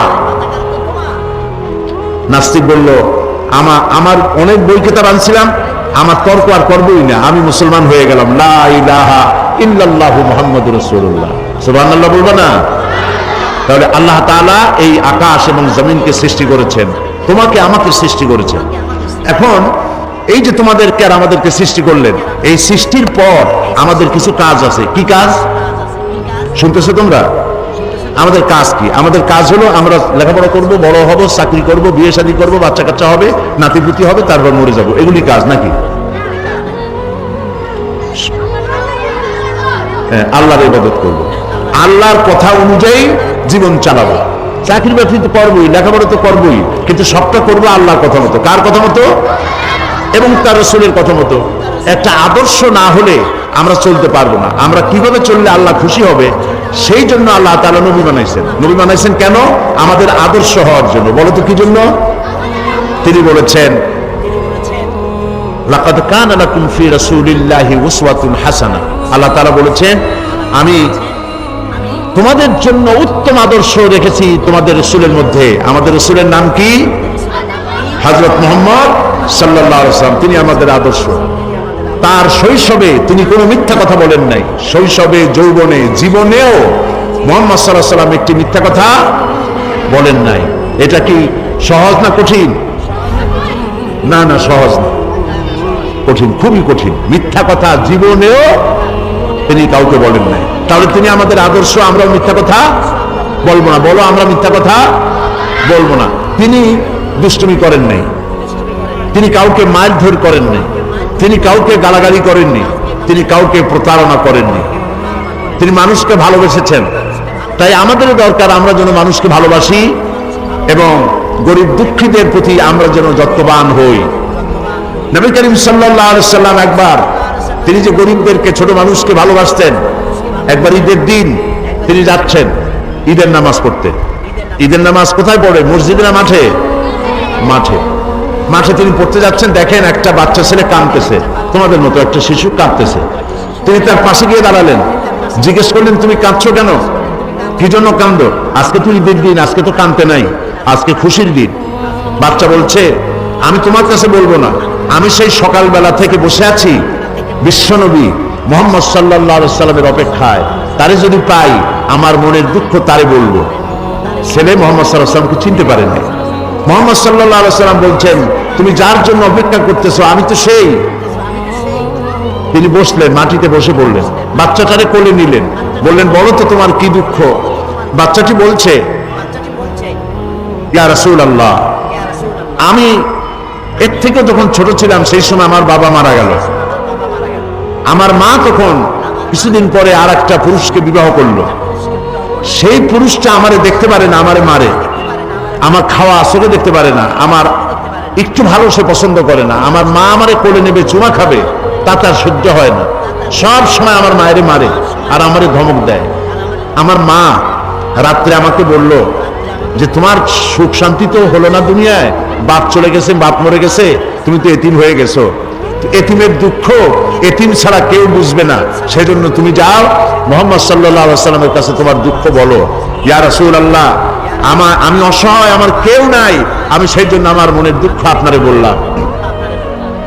নবী করিম সাল্লাল্লাহু আলাইহি সাল্লাম শিশুটিকে বুকের সাথে জড়ায় ধরলেন এবং ঈদের দিকে না আগায়া বাড়ি ফিরে গেলেন। হযরত আয়েশাকে ডেকে বললেন, আয়েশা, রাদিয়াল্লাহু তাআলা আনহাকে বললেন, আয়েশা, আজকে ঈদের দিন, তোমাকে আল্লাহ তাআলা একটি উপহার দিয়েছেন, এই উপহারটি তুমি নাও। রাসূল ওই শিশুর দিক তাকায় বললেন, হে তিন শিশু, মুহাম্মদ সাল্লাল্লাহু আলাইহি ওয়াসাল্লাম যদি তোমার পিতা হন আর হযরত আয়েশা যদি তোমার মা হন, তাহলে তুমি সুখী হবে? ছেলেটি ডুকরে কেঁদে উঠল আর বলল, হে রাসূল, মুহাম্মদ সাল্লাল্লাহু আলাইহি ওয়াসাল্লাম যদি আমার পিতা হন আর হযরত আয়েশা যদি আমার মা হন, তাহলে আমার মতো সৌভাগ্য পৃথিবী আর কার আছে? নবী করিম সাল্লাল্লাহু আলাইহি ওয়াসাল্লাম শিশুদেরকে, বাচ্চাদেরকে এভাবে ভালোবাসতেন, এতিমদেরকে যত্ন করতেন, স্নেহ করতেন। এই জন্য আল্লাহ সব সৃষ্টি করেছেন আর মুহাম্মদ সাল্লাল্লাহু আলাইহি ওয়াসাল্লামকে আমাদের জন্য আদর্শ বানিয়েছেন, আমরা যেন তার অনুসরণ করি। তাহলে রাসূলের অনুসরণ করতে গেলে আজকের থেকে শিশুরা শপথ নাও, আমরা মিথ্যা কথা আর বলবো না। বলো, আমরা মিথ্যা কথা, বলো সবাই, মিথ্যা কথা আর বলবো না, দুষ্টামি করব না, মানুষকে কষ্ট দেব না, কারো বড়ই গাছের বড়ই চুরি করে খাবো না। না খাইবা? বড়ই, আম, অন্যের গাছের, এগুলো ডিনা মেরে মেরে এগুলো খাইবা নাকি? না। দুষ্টুমি কমায় দিয়া মানুষের প্রতি ভালোবাসা। তোমার ক্লাসে যারা পড়াশোনা করে তাদের যদি বই খাতা না থাকে আর তোমার মা বাবার যদি পয়সা থাকে, তাদেরকে সাহায্য করবে। তার যদি অসুখ হয় তাহলে সেখানে চিকিৎসা করার জন্য মা বাপকে বলে সাহায্য করবে। এটাই হলো আমাদের কাজ। তাহলে আমি বললাম আল্লাহর পরিচয় বললাম, রসুলের পরিচয় বললাম, এরপরে বলতে চাই ইসলামের পরিচয়। ইসলাম কি? আমাদের ধর্মের নাম কি? বলো সবাই, ইসলাম। ইসলামের পরিচয় কি? ইসলামের 5টা খুঁটি আছে। যেমন এই শামিয়ানার কতগুলি খুঁটি আছে, খুঁটি যদি একটাও না থাকে তাহলে কি হবে? কত? হ্যাঁ, পড়ে যাবে, তাই না? সবগুলি পড়ে যাবে। তাহলে খুঁটি দরকার আছে নাকি? একটা তাবু টানাতে কয়টা খুঁটি লাগে? তাবু না, 5টা খুঁটি লাগে। একটা তাবু টানাইতে 5টা খুঁটি লাগে। এখন 5টা খুঁটির একটা যদি কম হয় তাহলে তাবুটা কি সঠিকভাবে টানানো যাবে? হয় কোনা পড়ে যাবে, না হয় মাঝখানটা পড়ে যাবে, ঠিক না? তো ইসলামের জন্য আল্লাহ তাআলা 5টা খুঁটি বানাইছেন। ইসলামের খুঁটি কয়টা? 5টা। কি কি বলো তো?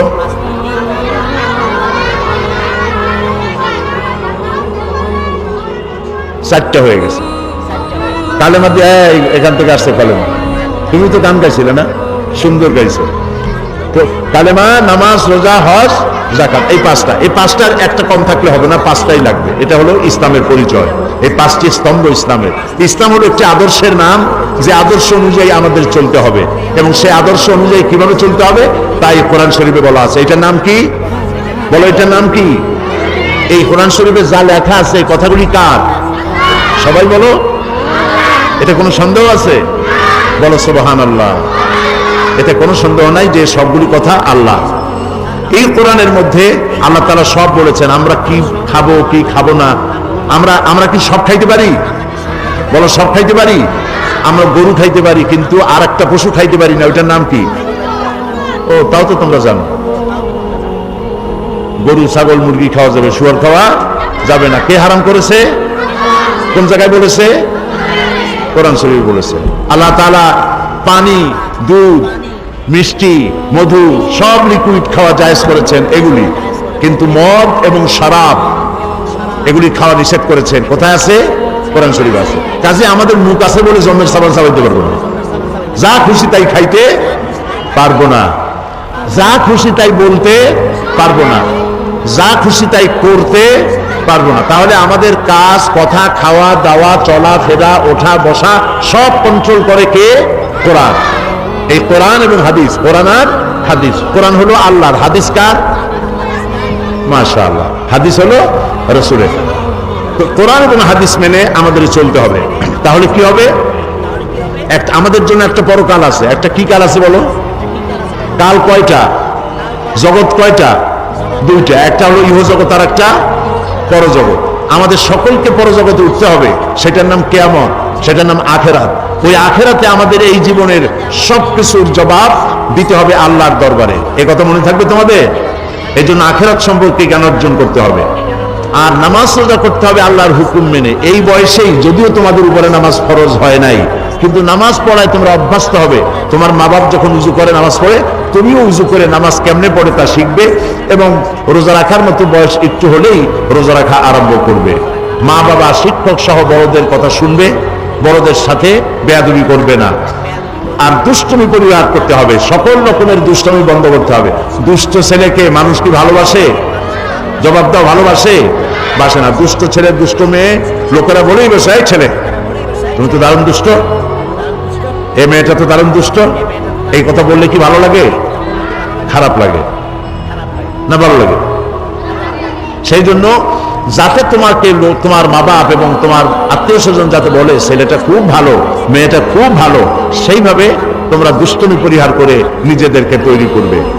এখানে নবী করিম সাল্লাল্লাহু আলাইহি সাল্লাম বলেছেন, আল মারউ মা'a মান আহাব্বা, প্রত্যেকেই যে যাকে ভালোবাসে তার সাথে তার হাসর হবে।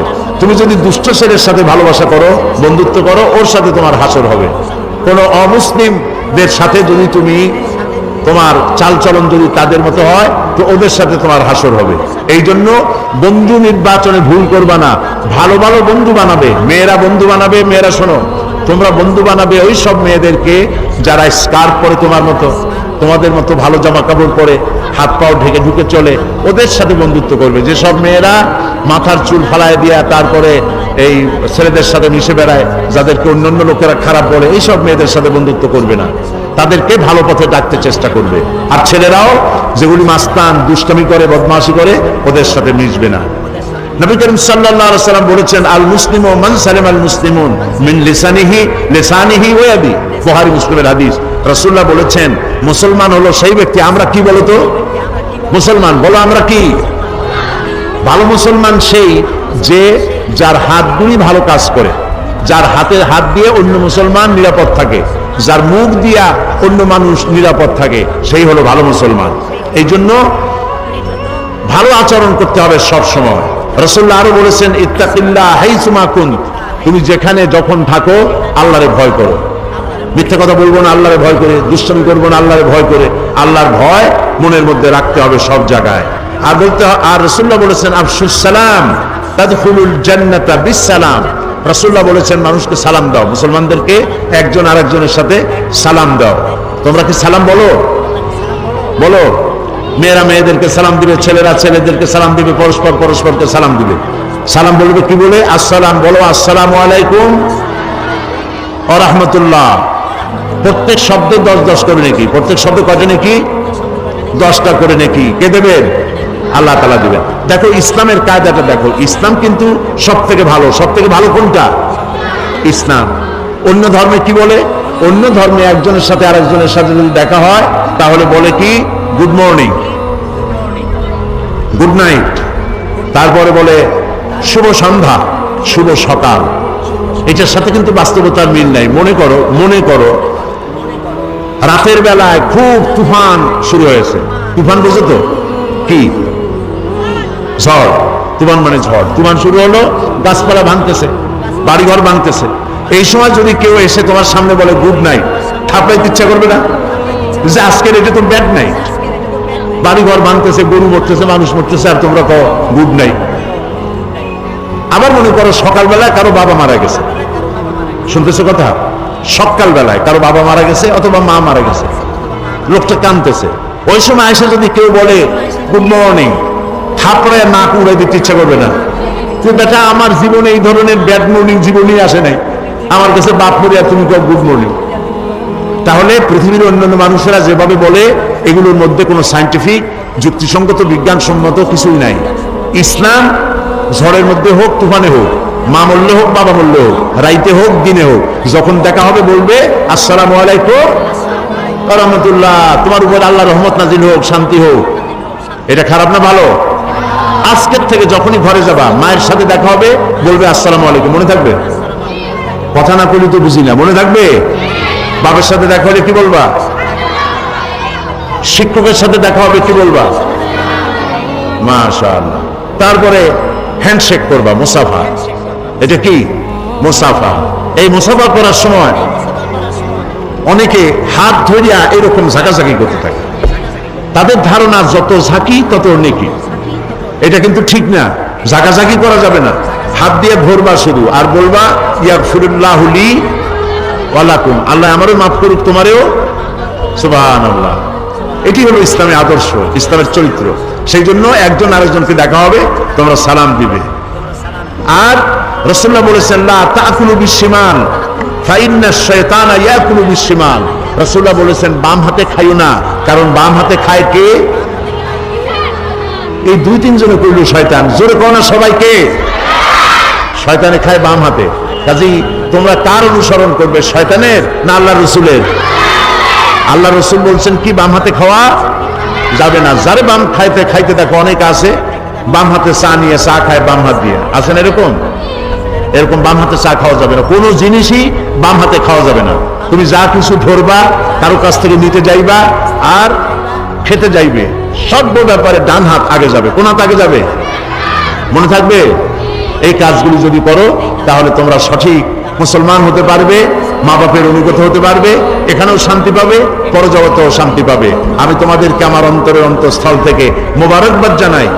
এখন বলবো, তোমরা যে বলছিলে যে আমাদের ব্যাপারে কোনো বই আছে কিনা, তোমাদের ব্যাপারে ছোট ছোট অনেক সুন্দর সুন্দর বই আছে, আমাদের দেশে পড়ানো হয়।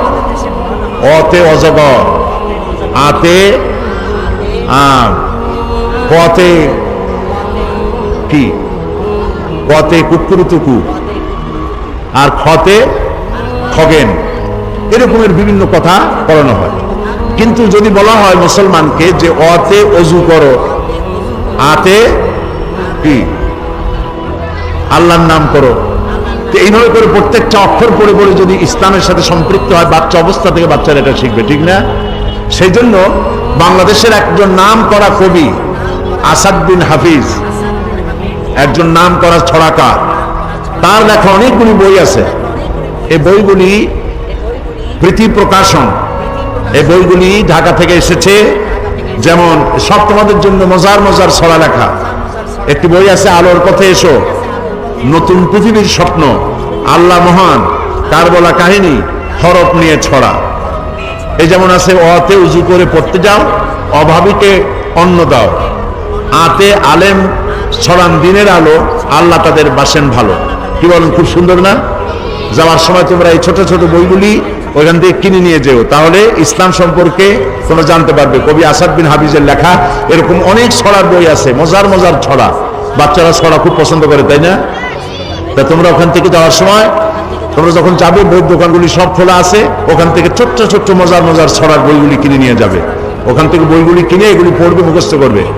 আর ক্যাসেটে অনেকে গান শোনে, গান শোনার অভ্যাস অনেকের আছে। ওই সব গান শোনা উচিত যেসব গান আত্মার খোরাক যোগায়। এজন্য সাইমন শিল্পী গোষ্ঠীর শিশুদের জন্য ছোট্ট ছোট্ট গান আছে, সেই গানগুলি তোমরা নিবে, নিজেদের জীবনকে সুন্দর করতে পারবে। তোমরা অনেক প্রশ্ন লিখে পাঠিয়েছ জবাব পাওয়ার জন্য। যতটা সম্ভব আমি তোমাদেরকে তোমাদের লিখিত প্রশ্নের জবাব দেব ইনশাআল্লাহ। এক ছোট্ট মেয়ে প্রশ্ন করেছে, নাম সাবরিনা সুলতানা। তার প্রশ্ন হলো, ইসরায়েলি শিশু মারলে জাতিসংঘ ও বিশ্ব নেতৃবৃন্দ যেভাবে নিন্দা প্রতিবাদ জানায়, ফিলিস্তিনি শিশু মারলে সেইরূপ প্রতিবাদ জানায় না কেন? অথচ আমরা বইতে পড়েছি জাতিসংঘ নিরপেক্ষ। এই প্রশ্ন যে করেছে তাকে কে বলবে শিশু? সে তো প্রশ্ন করেছে জ্ঞানী ব্যক্তিদের মতো। এই প্রশ্নটি যে করেছে, মর্নিং শোজ দ্য ডে, সকালবেলাই প্রমাণ করে যে দিনটা কেমন যাবে। কাজে এই ছেলেটির জন্য আমরা দোয়া করি, এই সুন্দর প্রশ্ন করার জন্য। আল্লাহ তাকে অনেক বড় জ্ঞানী বানায় দিন, মেয়েটিকে।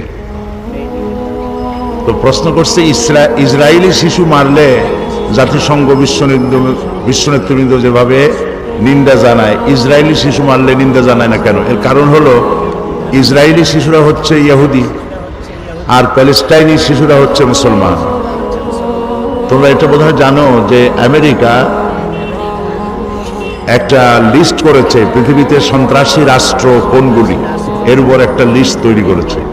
সেই লিস্টের মধ্যে ইরাকের নাম আছে, পাকিস্তানের নাম আছে, ইরানের নাম আছে, ইরিত্রিয়া আছে, সোমালিয়া আছে, সুদান আছে। কিন্তু যে রাষ্ট্রটি তৈরি হয়েছে সন্ত্রাসের মধ্য দিয়ে, সেই ইহুদি রাষ্ট্রের নাম, ইসরায়েলি রাষ্ট্রের নাম আমেরিকার সন্ত্রাসী লিস্টে নাই। এটা হলো একদেশদর্শী হওয়া। জাতিসংঘ যে ভূমিকা পালন করা উচিত ছিল পৃথিবীর সকল মানুষের জন্য নিরপেক্ষ ভূমিকা, সেই নিরপেক্ষ ভূমিকা পালন করতে সে ব্যর্থ হয়েছে। কারণ জাতিসংঘ হয়েছে এখন আমেরিকার হাতের পুতুল। হাতের পুতুল নিজে নাচে না কেউ নাচায়? বলো তো তোমরা, শিশুরা জবাব দাও। পুতুল কি নিজে নাচতে পারে না কেউ নাচায়? কেউ নাচায়। তো এটা একটি পুতুল জাতিসংঘ, আজ একে নাচাচ্ছে কেউ। কাজেই তোমরা বুঝতেই পারছো যে আমেরিকার হাতের পুতুল হলো জাতিসংঘ। এই জাতিসংঘ আজকে তার নিরপেক্ষতা হারিয়ে ফেলেছে। সেই জন্য একজন মুসলমান মারা গেলে তাদের কিছু আগে যায় না, কিন্তু মুসলমান ছাড়া অন্য জাতি মরলে তাহলে তাদের খুব লাগে। মোহাম্মদ রফিকুল ইসলাম, তার প্রশ্ন, কাজী সাহেব আপনি কি ছোটবেলায় আমাদের মতো দুষ্টামি করতেন? মাদ্রাসা পলায়ন করতেন? স্কুল পলায়ন করতেন? আমি চাই আপনার মতো সাইদি মুফাসসির হতে। কিভাবে হব একটু দয়া করে বলবেন কি? ছোটদের প্রশ্ন যেমন হওয়া উচিত।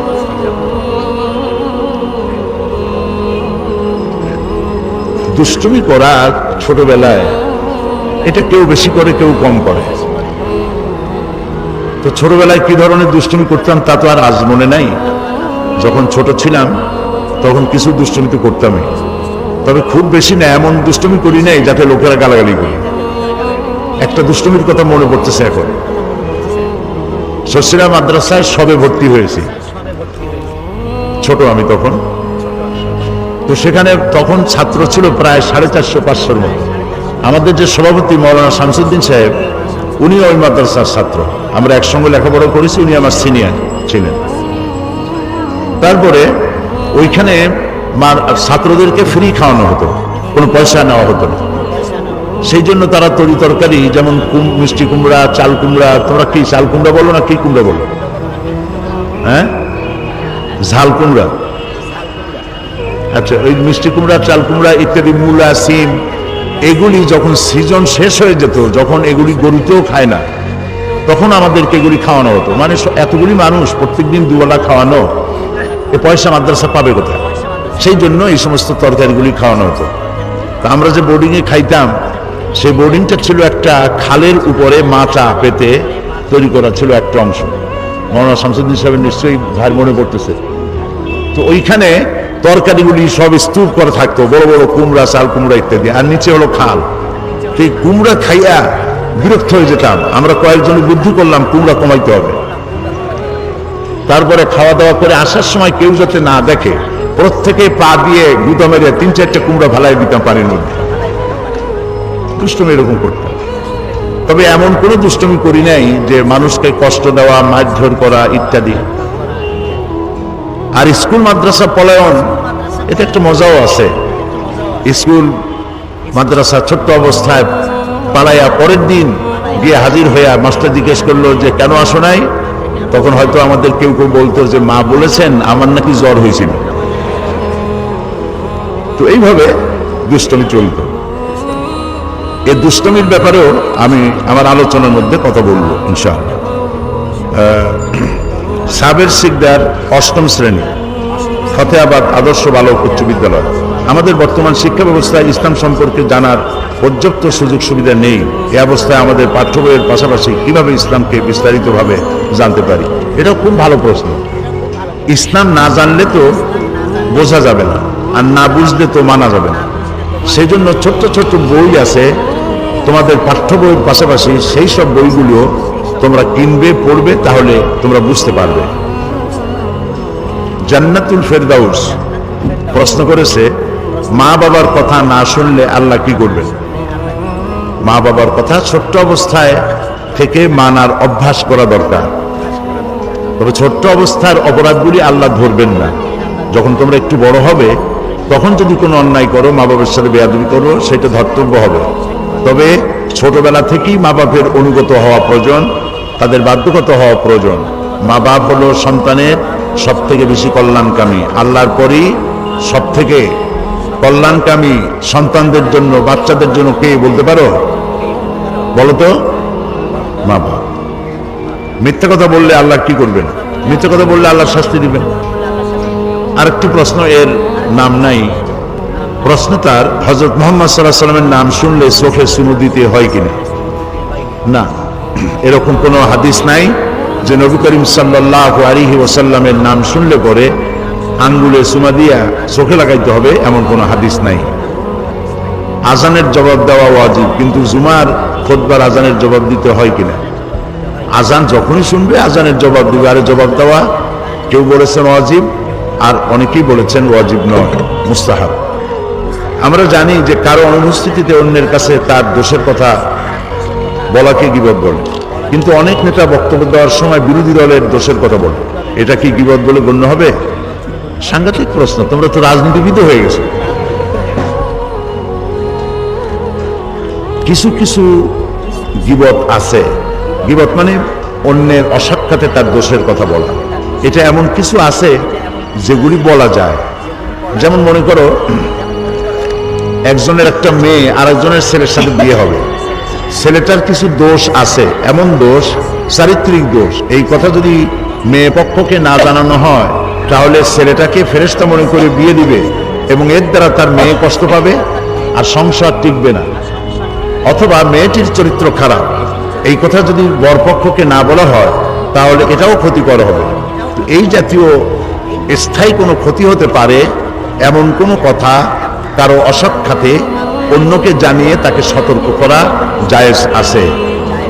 কাজেই বিরোধী দলীয় লোক যারা বা সরকার দলের লোক যারা, শুধু বিরোধী দলের নিন্দা কেন, বিরোধী দলও তো সরকারের নিন্দা করে, তার অসাক্ষাতই করে, আবার সরকারি দল বিরোধী দলের অসাক্ষাতই তাদের নিন্দা করে।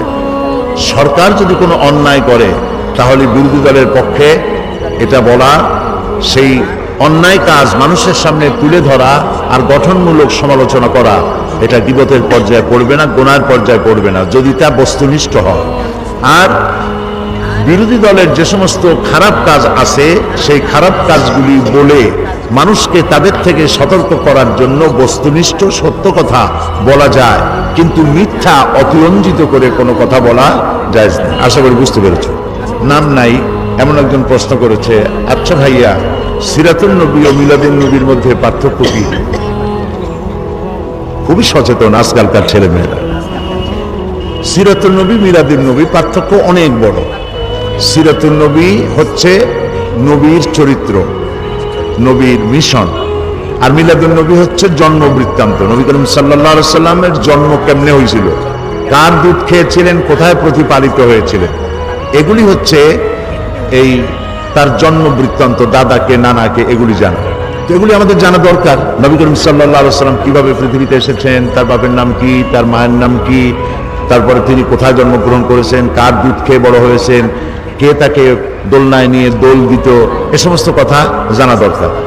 কিন্তু এর থেকে 100% বেশি জানা দরকার নবী করিম সাল্লাল্লাহু আলাইহি সাল্লামের মিশন কি ছিল, তিনি কেন পৃথিবীতে এসেছিলেন, তার দায়িত্ব কি ছিল, তিনি কি করেছেন, তিনি কেমনে কথা বলতেন, তিনি কেমনে রাষ্ট্র চালাতেন, তার যৌবনকাল, তার বার্ধক্য, তার রাষ্ট্র শাসন, তার সেনাপতির দায়িত্ব পালনকালীন সময় কি অবস্থা ছিল ইত্যাদি জানা মিলাদুন নবীর চাইতেও অনেক গুরুত্ব। মিলাদুন নবী আমরা জানবো, সিরাতুন নবীও আমাদের জানতে হবে।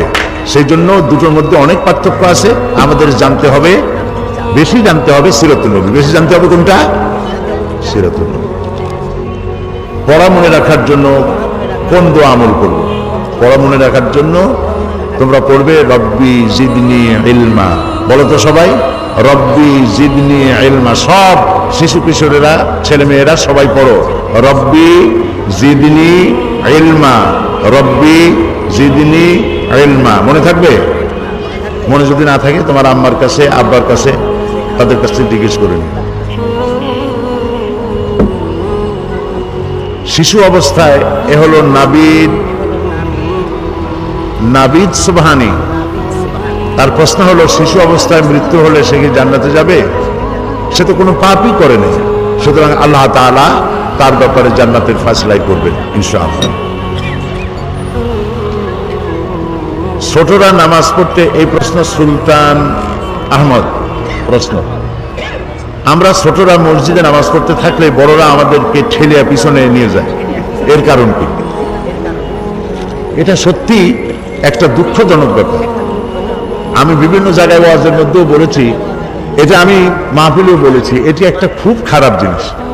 বাচ্চারা মাদ্রাসা কি বলে মসজিদে গেলে পরে মুরব্বীরাই সরে যাও সরে যাও, চোখ মোটা করে ধমক দিয়ে ঠেলে ঠেলে পিছনে নিয়ে যায়। এটি খুবই খারাপ। এভাবে যদি বাচ্চাদেরকে চোখ মোটা করে মসজিদে গেলে ধমক দেওয়া হয়, বাচ্চা মসজিদ থেকে মুখ মলিন করে বাড়ি ফিরে এসে মায়েরে বলে, মা মসজিদে আর জীবনেও যাব না, ওইটা আমার জায়গা না। এই জন্য যারা বাচ্চা নিয়ে যান তাদেরই উচিত, আর যারা বাচ্চা না নিয়ে যান তাদেরও উচিত বাচ্চাদের প্রতি স্নেহের আচরণ করা, তাদেরকে সুন্দর করে দাঁড় করিয়ে দেওয়া।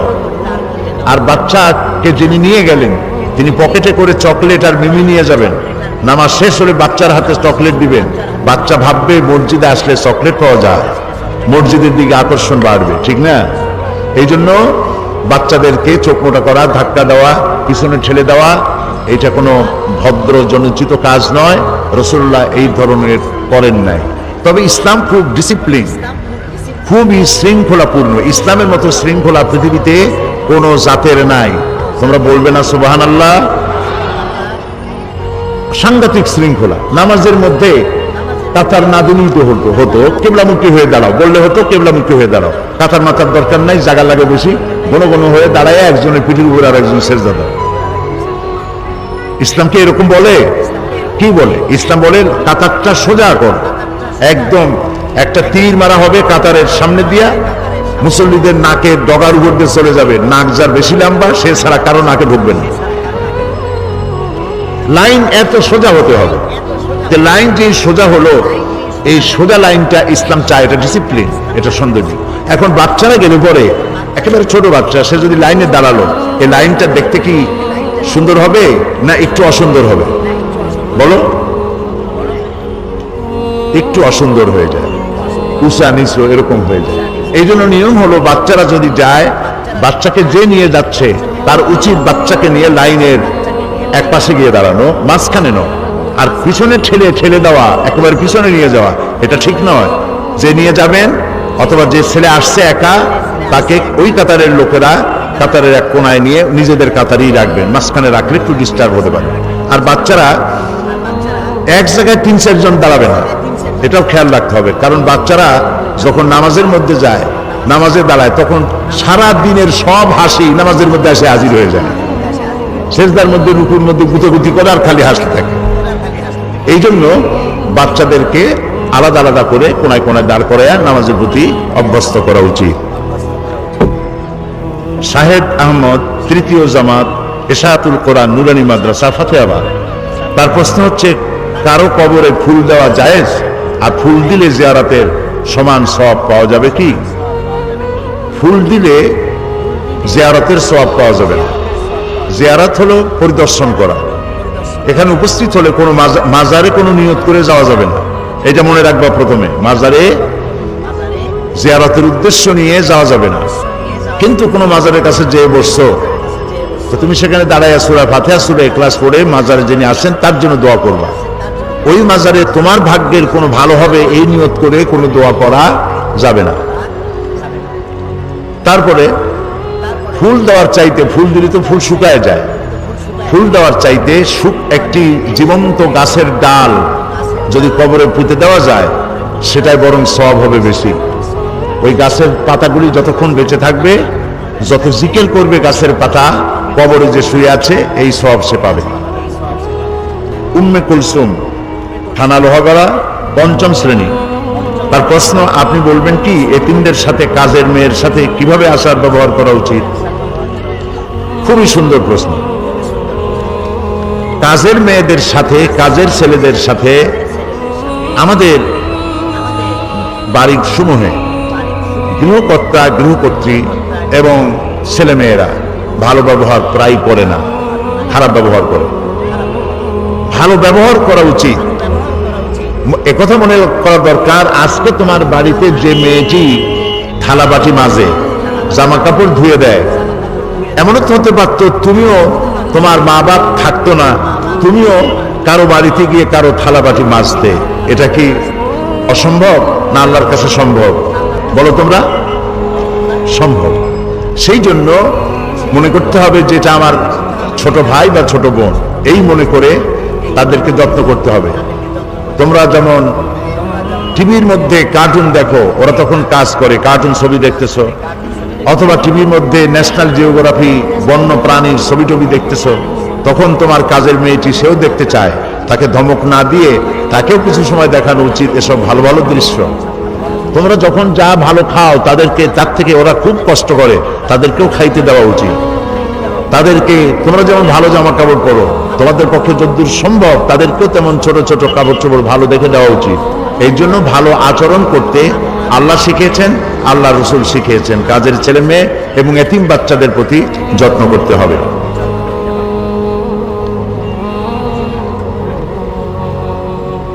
আব্দুল্লাহ আল আরমান, শাহ আব্দুল জব্বার ইন্টারন্যাশনাল একাডেমি, এই ছাত্রটি, এই শিশুটি প্রশ্ন করেছে, শুনেছি জীব জন্তুর ছবি আঁকলে গুনাহ হয়, কিন্তু আমাদের যে স্কুলে ড্রয়িং পরীক্ষাতে ছবি আঁকতে হয়, এর পরিণতি একটু বলবেন কি? প্রাণীর ছবি আঁকা থেকে বিরত থাকাই উচিত, কারণ যারা প্রাণীর ছবি আঁকে তাদেরকে কিয়ামতের দিন আল্লাহ তাআলা বলবেন যে তুমি যে ছবি আঁকছিলে প্রাণী, এর মধ্যে তুমি জীবন দাও। সে তখন জীবন দিতে পারবে না, তখন তাকে আর যেটা আঁকছিল, যেটা মূর্তি বানায়ছিল, এই সব সুদ্ধা জাহান্নামে যেতে হবে। তো তুমি যে ছবি আঁকতেছো, ছবির মধ্যে কি প্রাণ দিতে পারবে? মনে হয় পারবে। জবাব দিলে না যে, মনে করো একটা বিড়ালের ছবি এঁকেছো, একটা ছাগলের ছবি এঁকেছো, এর মধ্যে কি তুমি প্রাণ দিতে পারবে? কখনোই পারবে না।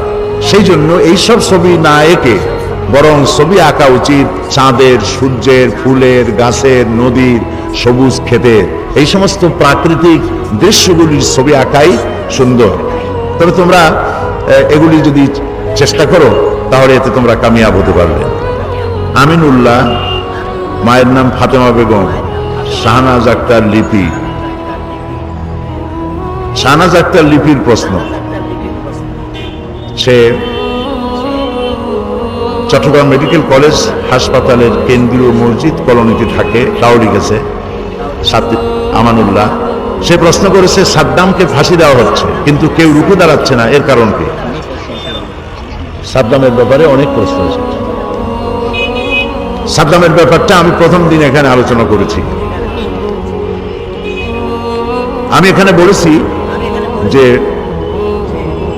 এখন তো মুসলিম রাষ্ট্রপ্রধানদের কথা বলা উচিত, তাদের বলা উচিত ছিল যে, কেন বলতেছেন ওইটা আমি জানি না, বা জানলেও বলার দরকার নেই। এখানে মুসলিম রাষ্ট্রপ্রধানরা বলতে পারতেন যে, তুমি বুশেরে বলতে পারতেন যে তুমি এইখানে মারণাস্ত্র তালাশ করতে আসছিলা, তা তো তুমি পাও নাই।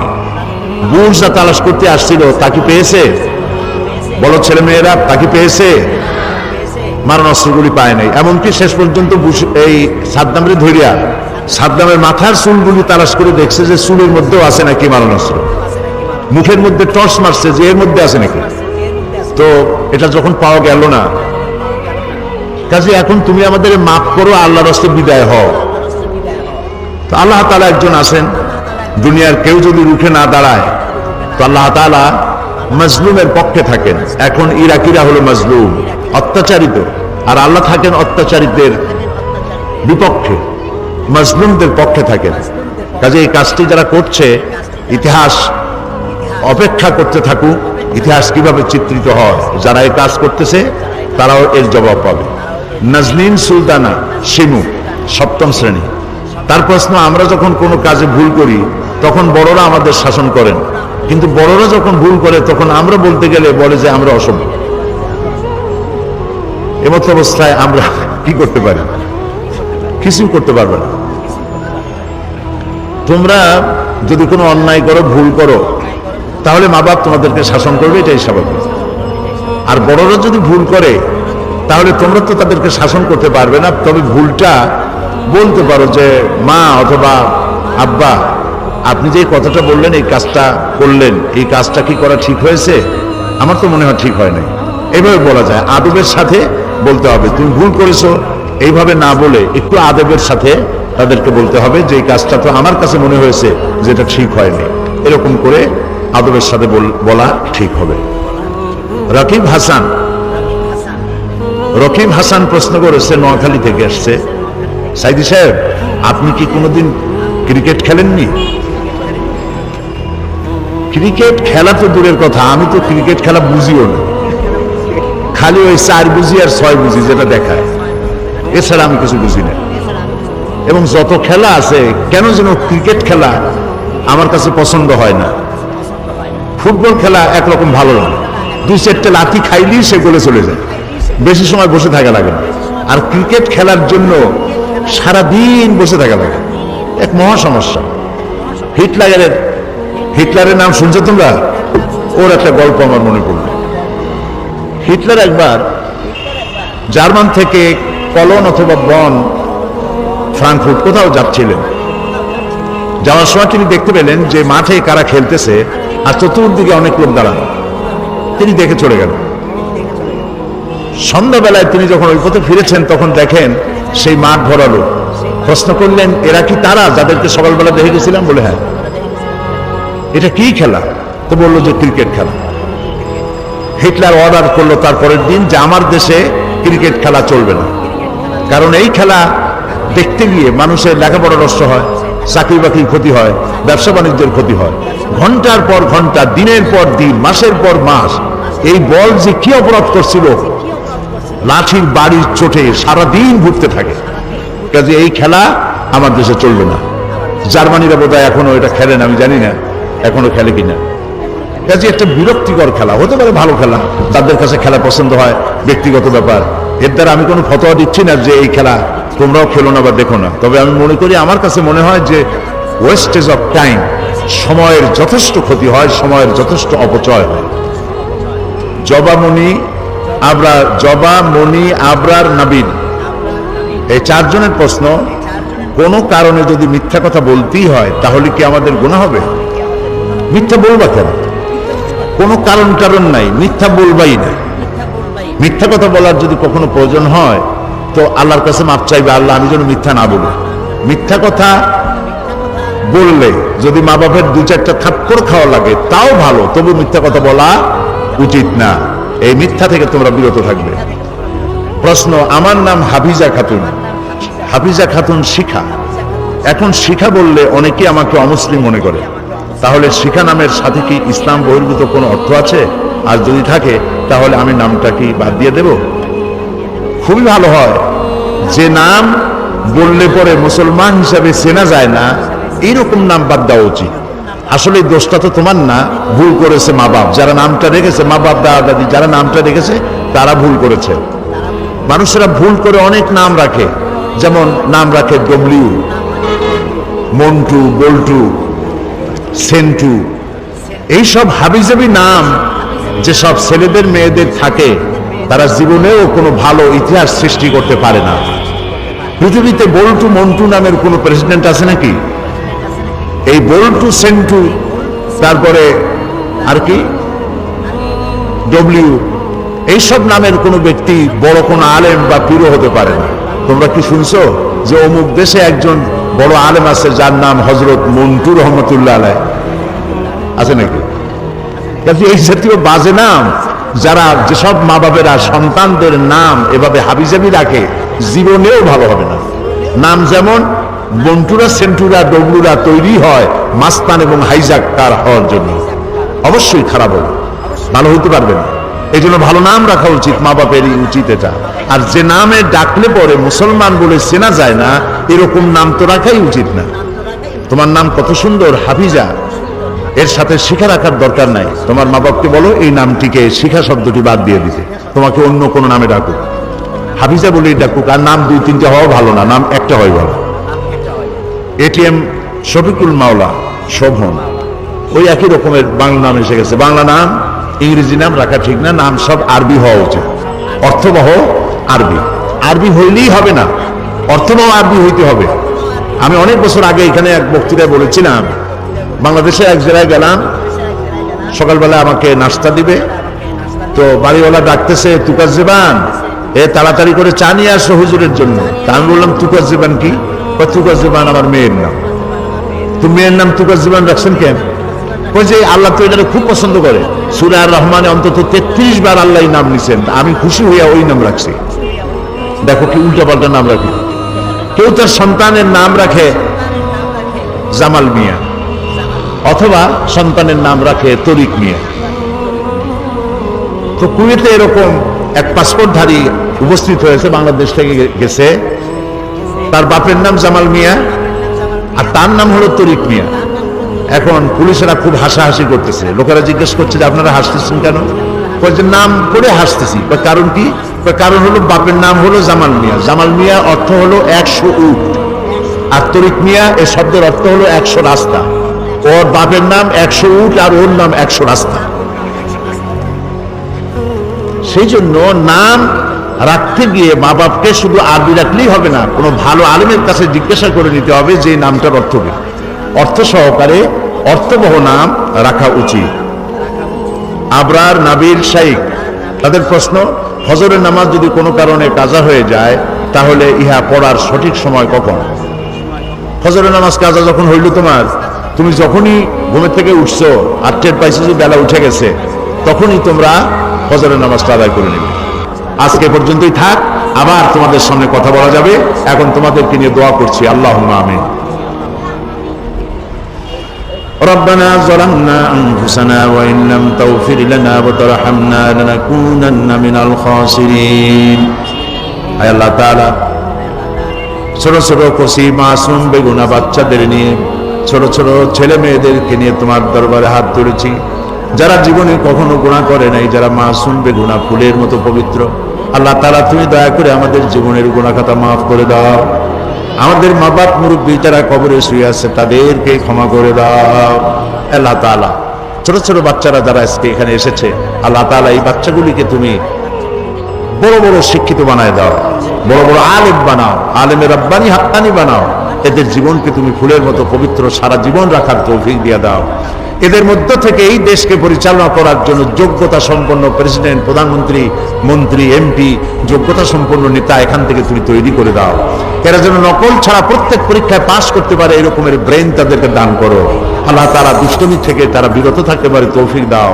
আল্লাহ তাআলা, সব শিশু কিশোরদেরকে আল্লাহ তাআলা এমন বানাও, মা বাবার জন্য জান্নাতে যায়, শিশুরাও যেন জান্নাতে যায়, এক জায়গায় থাকতে পারে তৌফিক তুমি দিয়ে দাও। রব্বানা তাকাব্বাল মিন্না ইন্নাকা আনতাস সামিউল আলিম ওয়া তুব আলাইনা ইন্নাকা আনতাত তাওয়াবুর রহিম। সুবহান রাব্বিকা রাব্বিল ইজ্জাতি আম্মা ইয়াসিফুন ওয়া সালামুন আলাল মুরসালিন আলহামদুলিল্লাহি রাব্বিল আলামিন। ওয়াজআল আখির কালামিনা ইনদাল মাউত লা ইলাহা ইল্লাল্লাহু মুহাম্মাদুর রাসূলুল্লাহ। যুবকেরা শোনো, ইসলাম প্রতিষ্ঠিত হয়েছে তোমাদের রক্তের উপরে। কাদের রক্তের উপরে?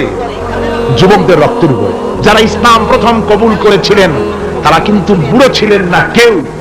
প্রথম যে ব্যক্তি ইসলাম কবুল করলেন হযরতে সাইয়্যিদুনা আবু বকর সিদ্দিক রাদিয়াল্লাহু তাআলা আনহু, বয়স ছিল 37 বছর। 37 বছর বয়সে দাঁত টাত পড়িয়া খুনখানা বুড়া হয়ে গেছিল নাকি? হযরত ওমর ইসলাম যখন কবুল করেন তখন তিনি ছিলেন 26 বছরের টকবকে যুবক। যৌবনের রক্ত পা এবং মাথা পর্যন্ত শিরায় উপশিরায় ধাবমান এই যুবক হযরত ওমর 26 বছর বয়সের সময় ইসলাম কবুল করেন। হযরত আব্দুর রহমান বিন আউফ যখন ইসলাম কবুল করেন বয়স ছিল মাত্র 17 বছর। হযরত আলী যখন ইসলাম কবুল করেন তখন বয়স ছিল মাত্র 8.5 বছর। তোমাদের মতো তরুণেরা, যুবকেরাই সর্বপ্রথম কালেমার পতাকা ধারণ করে রাসূলকে সাহায্য করেছিল। সুবহানাল্লাহ।